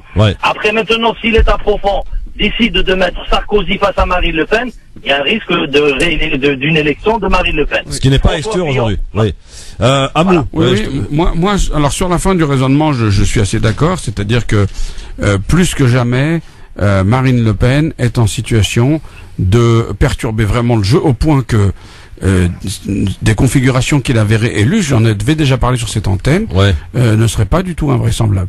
Et c'est pour ça que, pour ma part, plus aujourd'hui d'ailleurs, j'avais appelé très cyniquement, tout en étant extrêmement lucide, à faire voter Juppé aux primaires, parce que, à tout prendre dans mes différentes priorités, il me semble que Juppé et Kosciusko-Morizet sont moins dangereux pour nous, au niveau intérieur en tout cas, que Sarkozy. Et aussi parce que je sais que si Juppé est au second tour contre Marine Le Pen, les gens iront voter, alors que si Sarko est au deuxième tour contre Marine Le Pen... Fillon, Marine Le Pen? Fillon Marine Le Pen, j'avoue que j'ai jamais testé dans ma tête cette configuration. Il va falloir y penser parce qu'il monte, hein, c'est l'homme qui monte là. Je ne pense pas que Fillon réussira, parce que Fillon... Moi je pense que c'est une ligne politique qui a été... Bon, on parle de politique étrangère, hein. C'est une ligne politique. Soit on a la ligne néoconservatrice, ou pour les intérêts de la France, on a la ligne de réouverture de la, non pas de la confrontation avec la Russie, mais d'une négociation et d'essayer de jouer... Celui qui me paraît... en ce moment dire les choses les plus intéressantes parce que la pub, là, on y va. Sur la politique étrangère, c'est Dominique de Villepin. Ah oui, mais qui il n'est pas candidat. Ouais. Non, mais il va soutenir sûrement un des... Il soutient personne. Non, il a dit clairement, il soutiendrait personne. Personne ne va être soutenu par lui. Comme ça, il a toutes les chances d'être pris dans un futur gouvernement en ce qui nous concerne. Allez, on est de retour très vite. Merci Sofiane. Merci à toi en tout cas pour ton analyse. Et on en reparle évidemment parce que je pense quand même que ça peut avoir des conséquences, cette histoire. À tout de suite. Le Grand Forum sur France Maghreb 2, merci d'être avec nous pour la suite de votre Grand Forum. Alors après avoir écouté Sofiane et sur les conséquences surtout, c'est ça qui m'intéresse moi, sur les conséquences des primaires.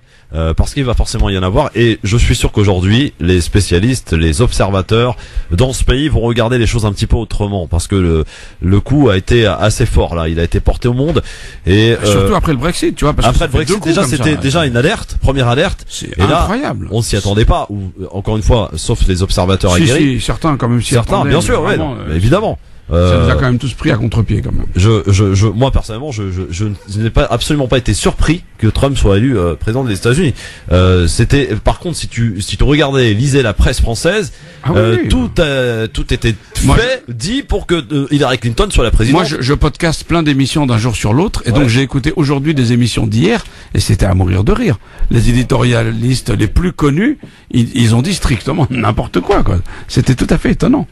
Étonnant. Alors Hakim, sur les conséquences, est-ce que tu penses que pour le coup, les primaires là, l'ami Juppé, je sais que vous êtes quelques-uns à le soutenir, est-ce que Juppé va pas prendre un coup avec cette histoire en imaginant, en faisant un peu de réel politique pour le coup, est-ce qu'on peut imaginer qu'on nous sorte un ou deux trucs sur Juppé, même si c'est vraiment pas vrai, hein, tu sais que la puissance et la force des médias sont extraordinaires quand ils le veulent, et quand ils veulent plier quelqu'un, ils peuvent. Donc est-ce qu'on peut imaginer que Juppé, on lui sort deux trois trucs là qui l'embêtent, on est à quoi, même pas 10 jours de la primaire, et qui peut comme ça lui faire baisser, lui faire perdre quelques points. En même temps, on observe que Fillon a pris 11 points, c'est énorme hein, en quelques jours. Sarkozy, bon, on sait que en tout cas lui c'est acquis au niveau de l'électorat et des adhérents de la droite. Est-ce que finalement la bataille va pas jouer entre Fillon et Juppé pour la deuxième place? Donc là tu fais des prévisions sur la base de l'élection outre-Atlantique. Mais bien sûr qu'on est obligé d'en prendre. D'accord, ok, attends. Compte. Alors par contre, moi je vais essayer de revenir en France, de rester en France, rester français. Ouais. C'est mathématiquement c'est-à-dire, je vais pas m'étaler, mais c'est prouvé que ça va, c'est facilement prouvable que c'est la droite qui va être à la tête de ce pays et à la droite, à l'intérieur du parti de droite. Quelle droite? C'est pas sûr. Donc, hein. Les républicains.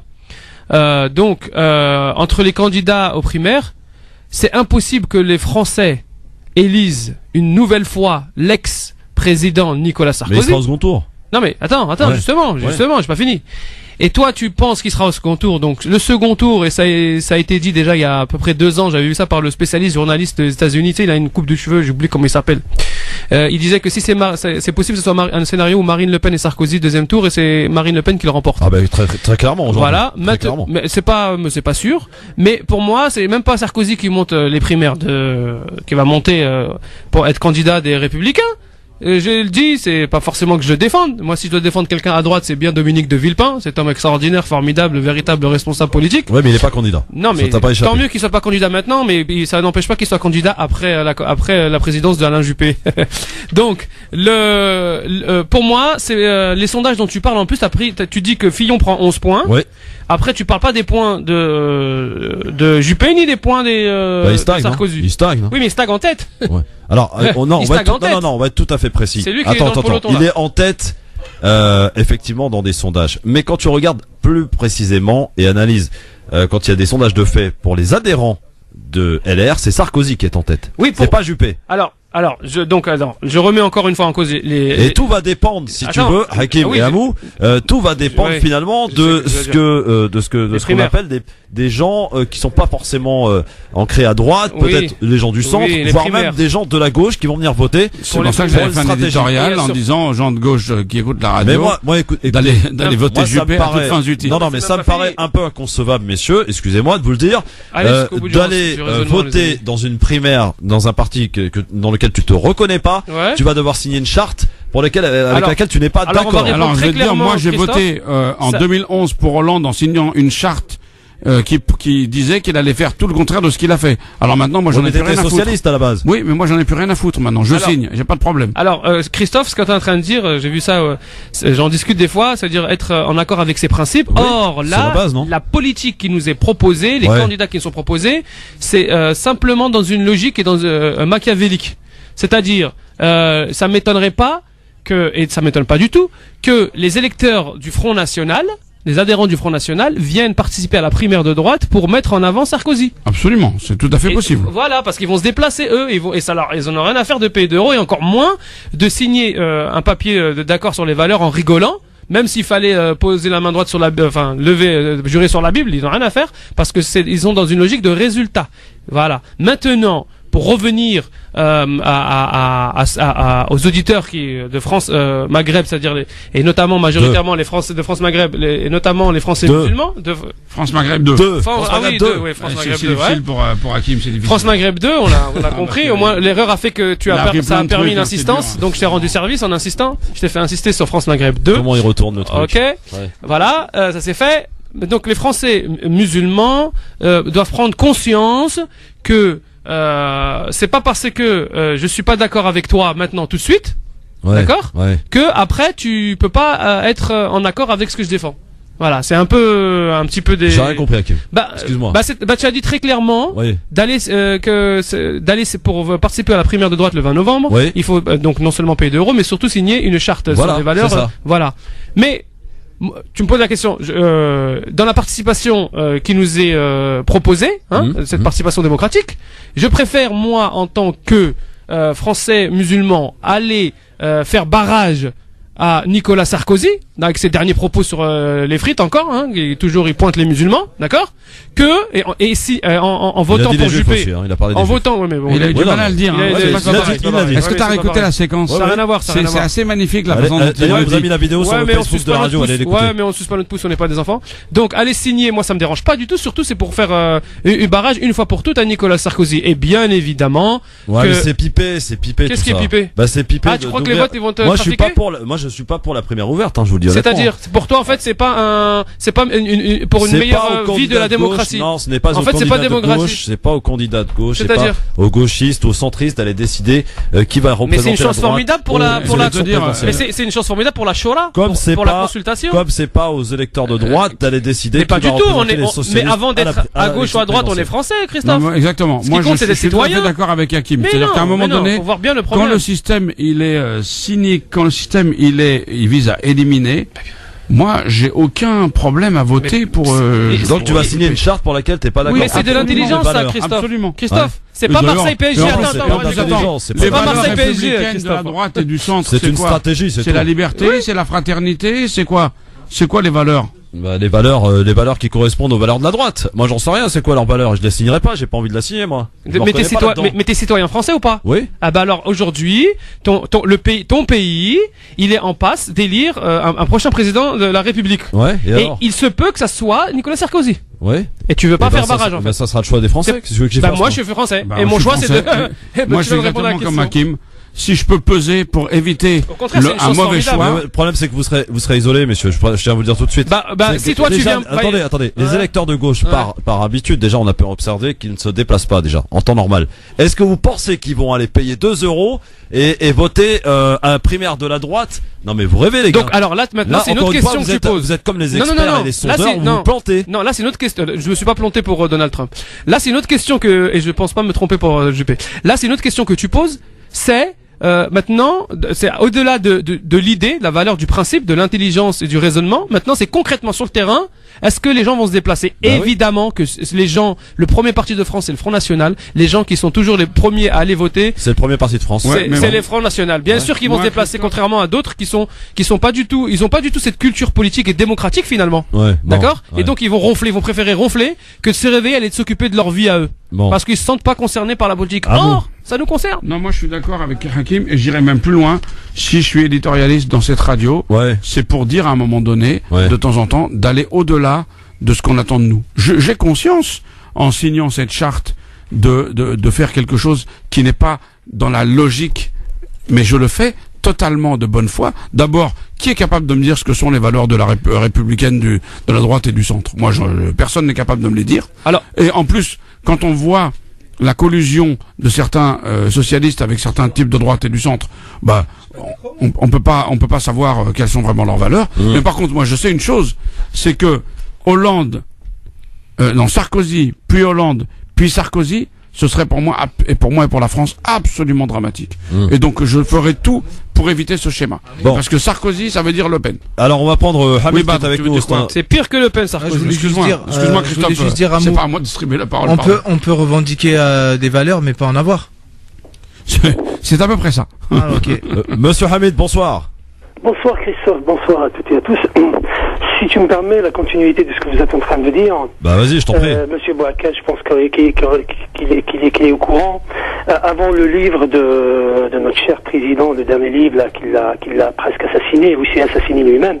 Témoignage. Il y avait cette question que les socialistes se posaient d'aller voter en masse aux primaires de la droite.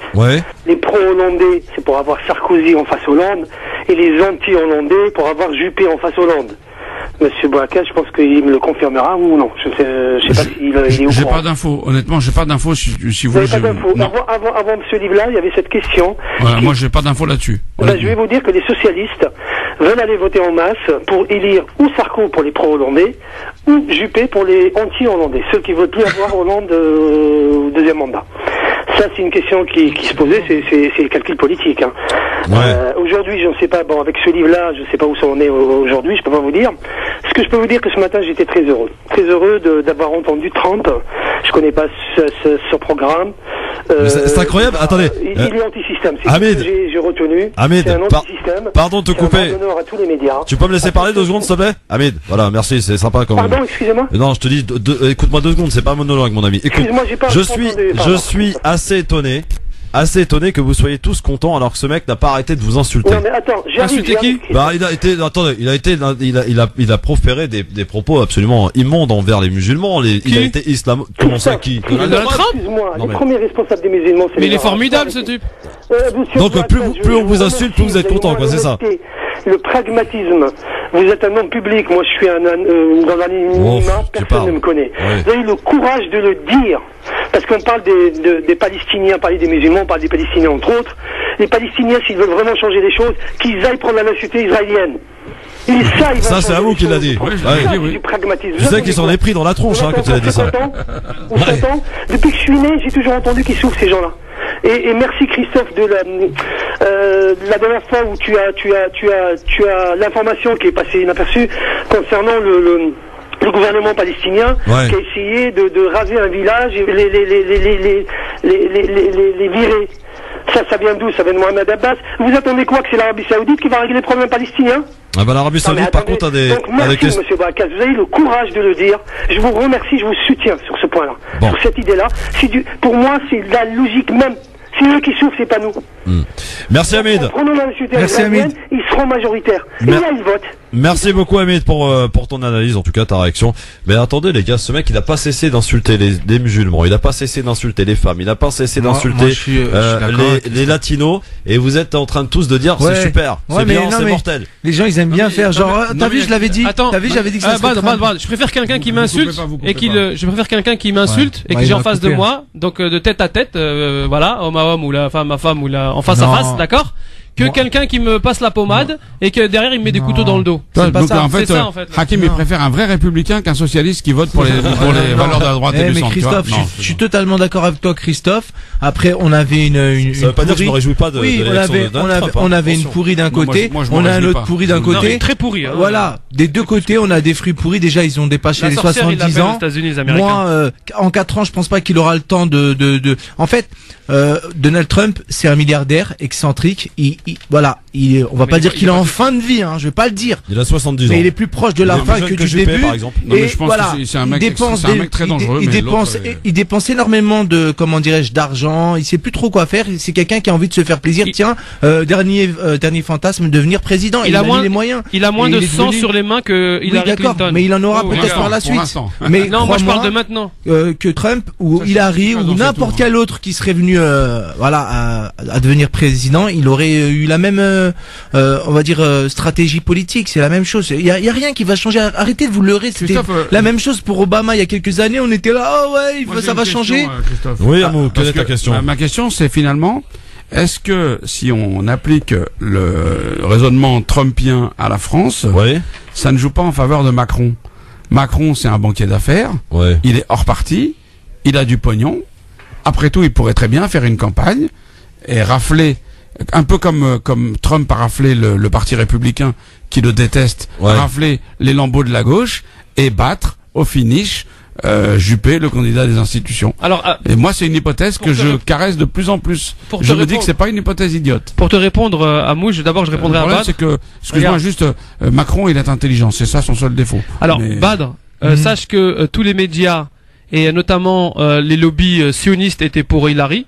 Donc le fait qu'il ait gagné Trump, c'est comme il a dit l'auditeur d'avant, c'est un doigt d'honneur, un pied de nez, tout ce que tu veux.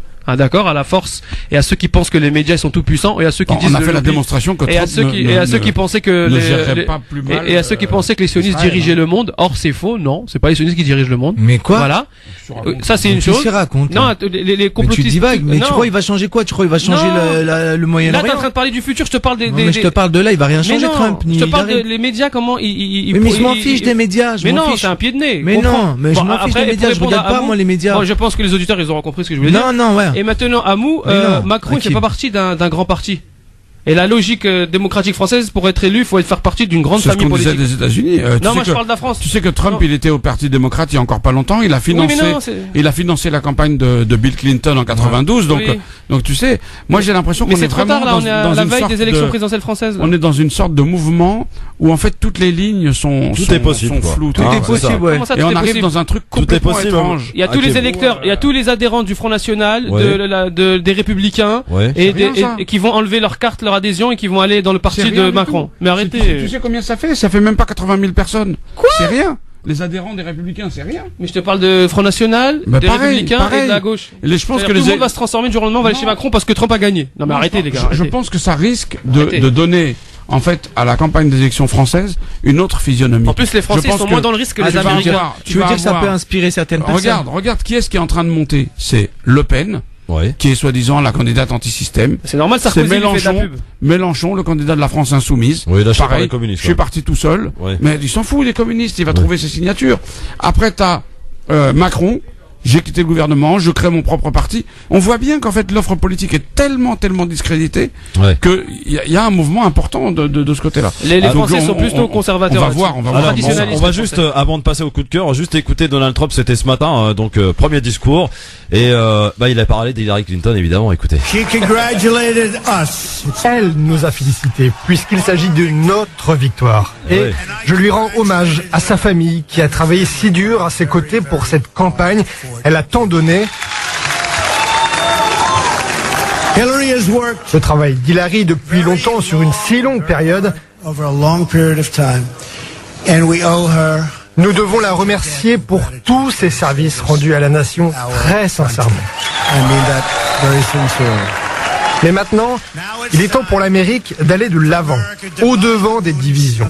Nous devons être ensemble. Républicains et démocrates. Nous sommes unis pour la nation. Je dis qu'il est temps pour nous d'être ensemble, d'être unis, un seul peuple. Il est temps, et je le dis, je serai le président de tous les Américains. that I will be president for all Americans. Voilà, ça c'était pour la partie d'Hillary Clinton, hein. C'était vachement ironique, hein, quelque part. Oui. Est-ce que c'était ironique ou est-ce que c'était simplement de la politesse? Vous pensez que c'était ironique? Bien sûr, c'est de l'ironie avec toute la campagne. Rendu des services. Non, je pense que c'était une façon de faire play. Tu sais, quand on est dans ce moment-là, on est plutôt sympa, je trouve. Oui, mais c'est Trump qui parlait là, c'est pas n'importe qui. Après tout le scénario de la campagne présidentielle qui dit ça, c'était marrant sa façon dont il a enterré Clinton. C'est bon, t'as beaucoup servi, c'est bon, bah je te souhaite une bonne retraite, toi et ta famille. Vous avez beaucoup voire même un petit séjour en prison, pourquoi pas. Après bon, j'irai pas jusque là. Mais en tous les cas, c'était des affaires quand même. Un enterrement, il l'a enterré comme ça dès le début, et c'était assez drôle, j'ai trouvé. Allez, c'est parti pour les coups de cœur. France Maghreb 2, le coup de cœur. Allez, c'est parti, on y va avec ton coup de cœur, ami Hakim, on t'écoute. Alors mon coup de cœur, c'est la constitution de Médine, le premier acte politique, je dis bien politique, du prophète Mohammed sallallahu alayhi wa sallam. Donc la constitution de Médine et le respect de la diversité. Une des premières actions du prophète Mohammed, une fois établi à Médine, société plurireligieuse, fut de rédiger une loi constitutionnelle. Et oui, une loi constitutionnelle. L'auteur Mohammed Hamidullah a publié le texte intégral de la constitution de la cité-État de Médine. Musulmans et juifs, muhajiroun, mécois et ansar médinois, nombreuses tribus et divers clans sont réunis ensemble au sein d'une communauté unique dans le respect de leurs spécificités. Un extrait de cette constitution, au nom de Dieu le très miséricordieux, voici ce qu'a prescrit le prophète Mohammed aux croyants et aux musulmans d'entre les Qurayshites et les Atribites, et à ceux qui les ont suivis. Puis se sont joints à eux et ont combattu à leur côté. Premier article. Ceux-là forment une seule et même Umma, une seule et même communauté, en dehors du reste des hommes. Les émigrés, donc ceux qui sont venus de l'autre ville, qui sont rentrés à Médine, comme c'est la règle chez eux, se cotiseront pour acquitter le prix du sang, notamment. Troisième article, encore une fois, les Banu Auf, une autre communauté, comme c'est la règle chez eux, se cotiseront de la même façon que par le passé. Et ainsi de suite pendant 45 sur plusieurs articles. Cette série de dispositions et de règles conduites communes sont conclues dans le respect des us et coutumes des uns et des autres. Il est à noter que cette constitution bénéficiera également aux juifs dans le respect de leurs spécificités et sans qu'ils ne soient contraints d'embrasser l'islam. Comme l'indique l'article 16 de la constitution, ceux des juifs qui se rallieront à nous, donc à la communauté de Médine, auront droit à notre aide et à nos soins sans qu'ils ne soient opprimés ni qu'ils ne soient portés secours à quiconque contre eux. L'article 25 stipule les juifs de Banu Auf forment une communauté, une umma, avec les croyants. Aux juifs leur religion et aux musulmans la leur. Cette disposition s'applique aussi bien à leurs clients qu'à eux-mêmes. L'exception de celui qui aura mal agi et qui serait conduit en maître. En traître, il n'attire le mal que sur lui et sur sa famille. Voilà comment est résumée cette constitution de Médine longue de 47 articles par le biographe du prophète Mohammed Hamidullah. Il dit le premier acte politique de Mohammed, donc ça cette fois-ci c'est un autre biographe, c'est Montgomery Watt, c'est un américain. Donc le premier acte politique de Mohammed, dit donc Montgomery Watt, fut de publier un message destiné à tous les musulmans ainsi que tous les juifs de la cité. Pour ces derniers, ce message était un pacte leur garantissant la vie et la sécurité, ainsi que la libre observance de leur religion, à condition qu'ils aient une parfaite réciprocité de leur part. Suit une série de principes fixant la règle de conduite des membres de cette communauté, entre eux et envers les incroyants. Pour les juifs, ce message précise bien: aux juifs leur religion et aux musulmans leur religion. Les juifs qui marcheront avec nous seront traités comme s'ils étaient des nôtres et auront droit à notre protection. Les juifs doivent, au même titre que les musulmans, participer aux frais occasionnés par les guerres notamment. Juifs et musulmans se doivent mutuellement assistance contre quiconque attaquera, pas les musulmans, mais la ville, c'est-à-dire la communauté, c'est-à-dire Médine. Jamais de toute l'histoire de l'humanité, la diversité religieuse et culturelle n'a été si respectée et portée à l'honneur comme elle le fut dans cette constitution dictée par le prophète Mohammed. Voilà, je m'arrête là parce que ça pourrait être un peu plus court, mais je pourrais être plus long. Oui, il faudra être plus court. La prochaine fois, mon ami. Coup de cœur, il faut que ça aille vite, mon ami. Allez, pub, et dans un instant, les coups de cœur de Hamou et de Badr. Le coup de cœur de Badr, d'ailleurs, est là physiquement. Ah ouais, et on fera d'ailleurs un petit j'aime ou j'aime pas, tous ensemble, dans un instant, aussi, assure. En fait, il faudrait que t'appelles, France Maghreb 2, France Maghreb 2. Merci d'être avec nous sur votre radio pour la suite et fin de ce grand forum, en tout cas pour la période de la partie, avec interactive, avec Hamou Bouakaz, avec Hakim Rahal, avec Badr Belamine. Alors justement, mon cher Hamou, ton coup de cœur, quel est-il là? Alors moi je fais du teasing. Je fais du teasing pour un pote qui est même pas de mon camp politique, mais qui est un bon copain, qui est adjoint au maire de Sevran et qui est parti à Marrakech dans le cadre de la COP 22 avec un cortège de voitures électriques, et ils sont partis traiter l'écologie au Maroc, et il reviendra de Marrakech, et là nous aurons l'occasion de le recevoir. sur le plateau de France Maghreb, si évidemment Christophe le veut bien. Avec ce sera rigolo. Bah oui. Un socialiste en rupture de banc avec un républicain dont je sais pas trop sur quel banc il est, ça va être rigolo. Bon, Badr, ton coup de cœur il est là, il est physique. Ouais, mon coup de cœur, moi je l'ai fait se déplacer parce que il m'a drôlement emballé. Bon, il m'a pas emballé physiquement. Ça aurait été possible. Remarque là, il aurait eu du mérite, hein, parce que bon. Au gala. Non mais on pensait pas à ça, Badr, t'inquiète pas. J'ai des problèmes bucco-dentaires en ce moment. Ouais. En même temps, on s'en fout, hein.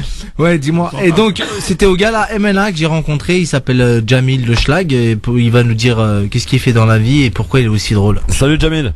Ouais, bonjour à tous, bonjour. Salut Jamil. Salut tout le monde. Jamil, tu m'as fait pleurer de rire. Ouais, j'étais marrant. C'est vrai que c'était drôle. Alors tu es humoriste alors visiblement. Ouais, je suis humoriste. Ouais, je joue au théâtre de 10h tous les samedis à 22h30. Ouais. Métro Pigalle, les amis. Bienvenue à tous. Bienvenue à tous. Voilà, vous êtes tous les bienvenus. C'est théâtre de 10h, hein, c'est pas théâtre de Spotify, tu vois. Non, théâtre de 10h, 36 boulevard de Clichy à Pigalle. C'est 36. C'est bien ma punchline. Samedi 19 novembre. Samedi 19 novembre, c'est la prochaine, les gars. Ok. D'accord, Métro Pigalle, on réserve comment surtout sur Billets Réduc, vous allez sur Billets Réduc, vous tapez. Ça coûte combien le business? 10 €. Ah, ça va. 10 € la place. On peut te suivre où sur les réseaux? Sur les réseaux sociaux, alors vous tapez Jamil Le Schlag partout, Instagram, Snapchat, Facebook, pas Twitter, je comprends rien frère à Twitter. T'as rien compris, hein, Twitter c'est là que ça se passe les gars. Ouais, mais le schlag. Le schlag c'est attendez les gars, il y a trop de questions, je sais plus quoi faire. Vas-y, fais ton boulot, fais nourrir. Non, ouais, donc alors attendez, on était dans le Donald Trump. Non, je déconne. Alors schlag, ça veut dire schlag, contrairement aux idées reçues, c'est pas juste un alcoolique, c'est un super alcoolique. C'est un marginal en fait. C'est un gars qui vit, c'est un original, un gars qui vit en marge de la société. Ouais. Voilà, tout à fait. Moi, il suffit. Bon là, vous me voyez pas physiquement, mais c'est vrai que physiquement tout de suite, voilà. Voilà, vous vous rendez compte qu'il y a des problèmes. On sent tout de suite que j'ai grandi dans un lit superposé, quoi. Ouais. Et que ça grinçait un peu.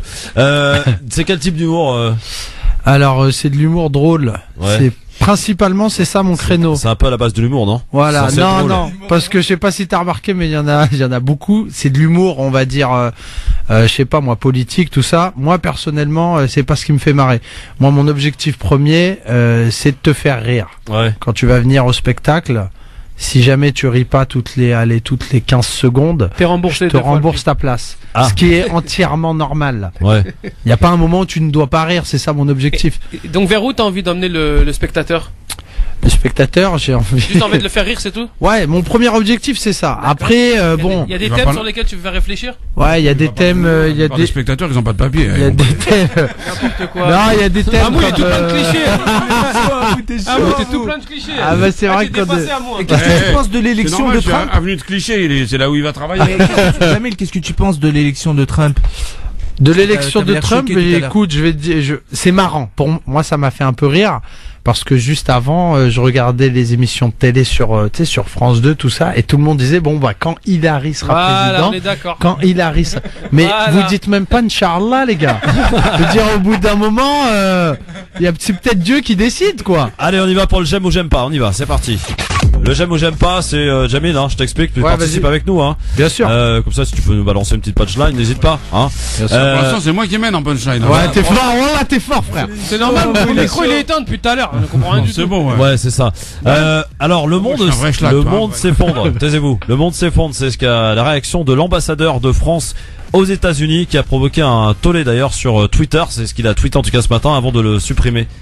J'aime pas. Ah bah, je m'en fous. Il y en a un qui a perdu son taf, c'est tout. Ouais, voilà, j'aime pas. Je m'en fiche. Je m'en fous. D'accord, vous avez le droit aussi. Hein, vous n'avez pas de problème, assumez. Ouais. Jean-Frédéric Poisson, vous connaissez? Ouais. C'est Jean-Frédéric ou Poisson? Jean-Frédéric Poisson. C'est dit pour un dialogue. Non, pardon. Il a dit que le dialogue devait primer avec l'islam. J'aime pas ou je m'en fous? Ah, j'aime. Ouais. J'aime. À condition que l'islam veuille dialoguer avec lui. Voilà, il faut que ce soit. Non, je déconne. Non, mais c'est bien un mec qui veut qu'on parle. Quand il dit dialogue avec l'islam ou dialogue avec les musulmans? Michel Poisson, c'est différent. Non, il a dit dialogue avec l'islam. Ouais, c'est différent dans le français. 12 ans de prison pour un adolescent palestinien auteur d'une attaque au couteau en Israël. J'aime pas ou je m'en fous? Ah, on n'aime pas du tout. J'aime pas. Amou? Qu'est-ce que je dise? Qu'est-ce que je dise? Moi, je déteste quand quelqu'un fout un coup de couteau, je déteste quand quelqu'un va en prison. Non, mais attends, Amou, on est sûr qu'il va prendre 14 ans de prison? 10 ans. 10 ans de prison? 12, pardon. 12 ans alors qu'il a 14 ans, c'est ça? Ouais. Voilà, mais par contre, on n'est pas sûr qu'il a foutu un coup de couteau.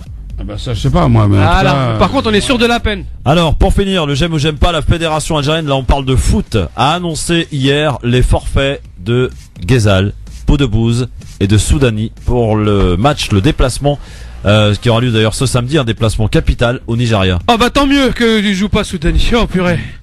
Oh là là, le soulagement. Là, moi, j'aime, je m'en fous. Oh, le soulagement, le soulagement. J'aime, ça va les réduire et je suis pour le Maroc, donc. Merci à tous, merci à Mou, à très vite. Hakim, merci beaucoup. Merci Christophe. Notre ami Badar, à bientôt. Merci. Et on peut te retrouver où donc? Rappelle-nous vite. Théâtre de 10h, samedi à 22h30. Novembre. 19 Soyez présents les amis. Ouais, merci il est super merci drôle. Aux auditeurs, merci à Mimsou, à tous ceux qui nous suivent. On vous embrasse. Salut à tous, merci les gars, dans un instant. On a pas été trop relou, hein. Ouais, mais vous inquiétez pas, je me charge de vous. Dans un instant, on s'occupe de l'éphéméride, de ce qui s'est passé un 9 novembre. Il s'en est passé des choses, notamment le mur de Berlin. Oui. Il s'est écroulé, effondré ce 9 novembre 1989. Mais pour l'heure, c'est l'actualité. Ça sera évidemment avec Amar, hein, parce que si j'oublie d'annoncer, il va me mettre une tornelle et ça fait mal. Et tout de suite, on accueille Marine Garel pour l'actualité. Bonsoir Marine.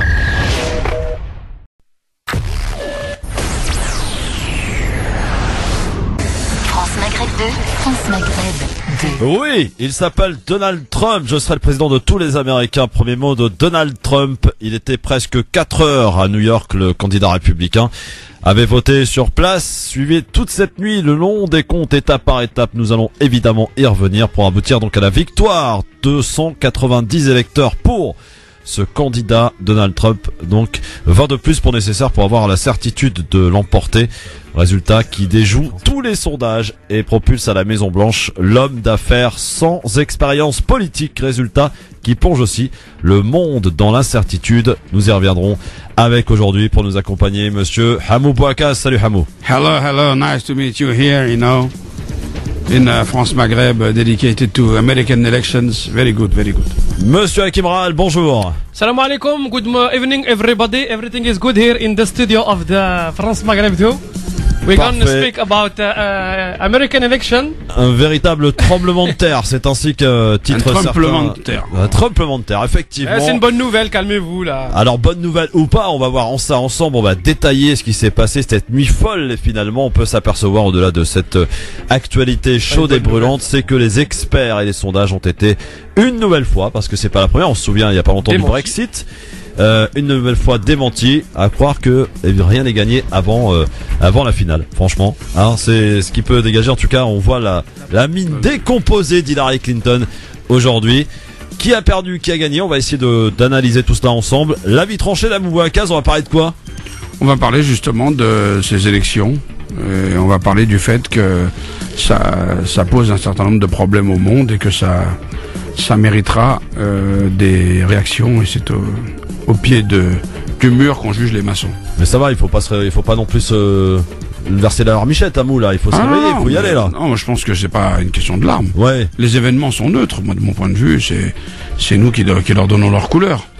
Et c'est vrai qu'on s'attendait pas à cela, et donc il faut en tirer un certain nombre de conséquences pour l'Europe, pour le Maghreb, et pour nous tous.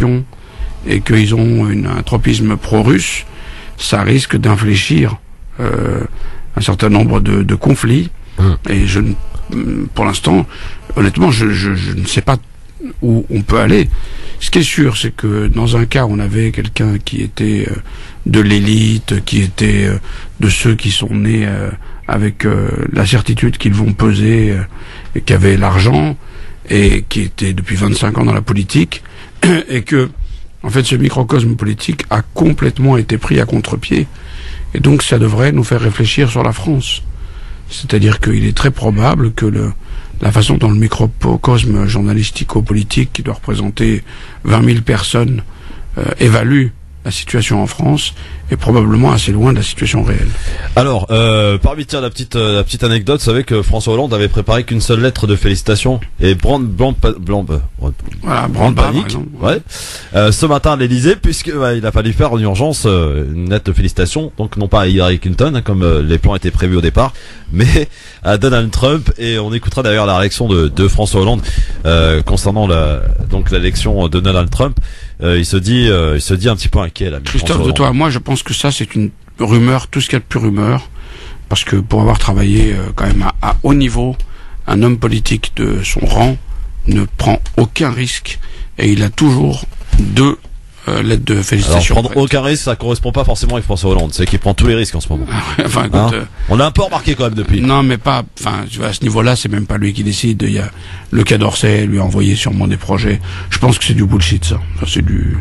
Bon, alors quoi qu'il en soit, on va y revenir dans un instant au travers de vos avis tranchés, à l'exception d'Hakim qui a décidé de faire autre chose aujourd'hui, autrement. Et on va en parler avec vous aussi au 01 40 33 9000. Bienvenue à vous, c'est votre talk, c'est le Grand Forum. On est là et il faut que ça bouge. Le Grand Forum sur France Maghreb 2 et même avec numéro antenne, c'est formidable. Les gars, on est en direct, c'est parti pour le Grand Forum, votre talk de fin d'après-midi avec Badr Belamine et le requin pour demain. D'ailleurs, ça rime bien avec un peu ce qui peut se passer dans l'actualité aujourd'hui. Amou Bouakaz, que l'on ne présente plus, et Monsieur Hakim Ral. Requin pour aujourd'hui, très bien. Salut tout le monde. Voilà. En anglais, ça donne quoi Parce que ça a des ondes de choc qui vont loin, et même y compris en France. Hakim, on va parler de quoi? Alors mon avis tranché, c'est quand je vais revenir sur une expérience que j'ai eue lundi dernier. J'ai participé au dépouillement des votes de la primaire de Europe Écologie Les Verts. On l'a trouvé, le seul qui était, c'est toi. Voilà, exactement. Et donc je prends comme c'était une expérience, c'était très instructive. Quand tu parles des Verts, de ce qu'il en reste en tout cas. Très instructive. Et donc mon avis tranché concerne. J'invite les gens qui nous écoutent à aller participer au dépouillement de quel que soit le vote en question, qui constitue finalement une éducation à la culture démocratique, la shura en arabe. Ouais. Voilà. Et mon coup de cœur, tu me l'as demandé aussi? Ouais, bah vas-y, je te le demande pas, mais vas-y. D'accord. Bah c'était l'exemple de la Constitution de Médine, une leçon de démocratie et de tolérance. Et ton coup de cœur, toi, Amou Bouakaz? Moi, pour l'instant, j'ai pas trouvé, mais je vais le trouver. Super, ça sent le mec qui prépare bien. Badr vient d'arriver, en fait. C'est Badr mon coup de cœur, en fait, parce qu'il est arrivé en retard, donc c'est. Toi, faut être sympa avec lui. Salut Badr. Non, je déconne. Badr Belamine, tu vas bien? J'ai été retenu dans les transports. Ouais, c'est mieux qu'au commissariat. Hein. Ouais, c'est mieux, mais c'était, tu sais, les. Moi, je pensais que t'étais, ça y est, pris dans l'équipe de Donald Trump, moi. Hein. Ah non, pas du tout, non. Ah bah, un requin parmi les requins, c'est pas mal. Pas mal. Non, mais Amou, j'ai écrit quelque chose dans les transports sur l'élection présidentielle. Hein. J'ai dû rebondir sur l'actualité comme nous l'a demandé Christophe. Très bien. Et ton coup de cœur, Badr? C'est Jamil Le Schlag, c'est un humoriste que j'ai rencontré au gala MNA et j'avais envie de le mettre en lumière sur mon coup de cœur. Et c'est un coup de cœur qui se déplace. Ah, très bien. Ah, il est très bien. Il est physique alors. Ah ouais, je suis content. Très bien. Eh bien, on va voir tout ça, on va analyser tout ça avec vous, chers amis auditeurs, au 01 40 33 9000. C'est le numéro de téléphone. Oui, 40 33 9000, c'est vrai. Tout ce qui est gratuit, on n'a pas l'habitude. 01 40 33 9000, donc pour nous appeler, pour commenter, pour réagir, bien sûr, n'hésitez pas. Et pas de méchanceté gratuite, hein, même si c'est gratuit. Zapping spécial élection américaine, on y va. Le zapping, les meilleurs moments qu'il ne fallait pas rater à la télé, à la radio, sur internet, avec dès hier soir Nathalie Kosciusko-Morizet, invitée de C'est à vous sur France 5, envisageait la victoire de Donald Trump. Vous respecterez tous les engagements de vos prédécesseurs en matière d'écologie? Oui. Et si Donald Trump l'emporte, il a promis bien d'autres choses en fait. C'est-à-dire que la liste des promesses et des malédictions d'ailleurs de Donald Trump, elle est juste considérable. Des malédictions pour vous, ce serait une malédiction s'il était élu demain? Écoutez, ça poserait d'abord, ça nous poserait un problème majeur à nous Européens, parce qu'en fait, il remet en cause toute la relation entre l'Amérique et l'Europe. Il le dit très clairement. Hein, il dit qu'il trouve que cette relation n'est pas productive et qu'il souhaite l'inverser pour passer des alliances avec des dictatures et des États totalitaires. Enfin, il le dit de manière cash. Bon, et puis par ailleurs, il y a des sujets qui nous concernent moins d'une certaine manière, qui sont la politique inter-américaine, mais ça nous concerne quand même parce que les Américains sont des amis, parce que c'est une grande démocratie. C'est vrai que ces propos sur les uns les autres, les minorités, les femmes, ça fait pas envie, quoi. Voilà. Cette nuit, les Américains et le monde entier ont pu découvrir le nom du 45e président des États-Unis, Donald Trump, qui succédera en janvier prochain à Barack Obama. Il y a 16 ans, dans un épisode de la série animée Les Simpsons que tout le monde connaît, on pouvait apercevoir le personnage de Donald Trump, le candidat républicain. Dans celui-ci, dans cet épisode intitulé Back to the Future, qui sera d'ailleurs diffusé sur W9 samedi soir dans la soirée spéciale Simpson, on pouvait y découvrir donc ce candidat et ces personnages qui faisaient un bond dans le futur. On pouvait y voir notamment Lisa Simpson qui succédait à Donald Trump à l'élection présidentielle américaine. Je vous propose d'écouter un extrait. Hey, hey.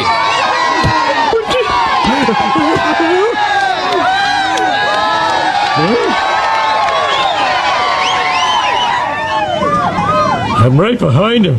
Not supposed to stare at it directly, but I can't help it. If I touch it, will it heal my baldness?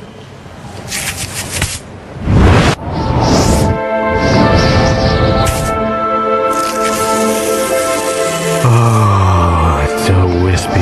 It's a gravity-defying comb-over. I can't believe that this was once on his ass. It's as blonde as a golden marmoset, yet also gray as a long-dead donkey. I'm so jealous of all those booby women he's married. If he paid less than $1 million for it, it's a steal. I am officially running. No! Don't take me out of the ginger forest! No! Je rappelle, cet épisode donc sera diffusé samedi soir dans le cadre de la soirée spéciale Simpson sur W9. Autre inquiétude dès hier soir de la part d'un journaliste éclairé, invité du Grand Journal sur Canal+, qui redoutait la victoire de Donald Trump à la présidence américaine. Un discours qui résonne évidemment autrement aujourd'hui. Comment on peut voter pour le monstre Donald Trump et puis l'autre qui roule en pick-up, qui mange des donuts au petit-déj et qui regarde Fox News et qui ne comprend pas comment on peut préférer Hillary Clinton. C'est cette autre Amérique que nous avons découvert pendant cette campagne. Est-ce qu'elle pourrait nous surprendre cette nuit, cette autre Amérique? Philippe? J'espère que non. J'espère que l'angoisse qui s'est emparée d'une partie du monde et de l'Europe va disparaître. Pourquoi l'Europe? Parce que je pense que cette présidentielle-là nous concerne beaucoup plus que les précédentes, car dans tout ce qu'a dit Trump, dans les 138 mensonges qu'il a proférés depuis 6 ou 8 mois, il a dit en tout cas quelque chose qui, j'espère, n'est pas un mensonge. Il a dit qu'il allait peut-être réduire les dépenses de l'OTAN. Il faut savoir que l'OTAN, depuis 70 ans, c'est le bouclier de la paix en Europe. Et si vous imaginez un instant que Vladimir Poutine ne va pas profiter, si d'aventure et par malheur Trump était président des États-Unis, pour aller faire un tour dans les pays baltes, alors vous ne comprenez rien à l'international. Philippe Labro, qui réagissait donc hier soir, invité du Grand Journal, qui redoutait en fait la victoire de Donald Trump. Vous partagez d'ailleurs l'avis de Philippe Labro, Moubouakaz? Je pense qu'en tout cas, ça nous met dans une situation où les points d'interrogation sont plus importants que les certitudes. C'est-à-dire que il est très probable que la situation internationale va évoluer. Je ne sais pas trop dans quel sens, mais le fait que les États-Unis souhaitent se retirer d'un certain nombre de zones, le fait qu'ils souhaitent remettre en cause la façon dont ils gèrent leur rapport avec l'Europe en matière de défense, le fait qu'ils veuillent exercer une tension sur la Chine en matière d'exportation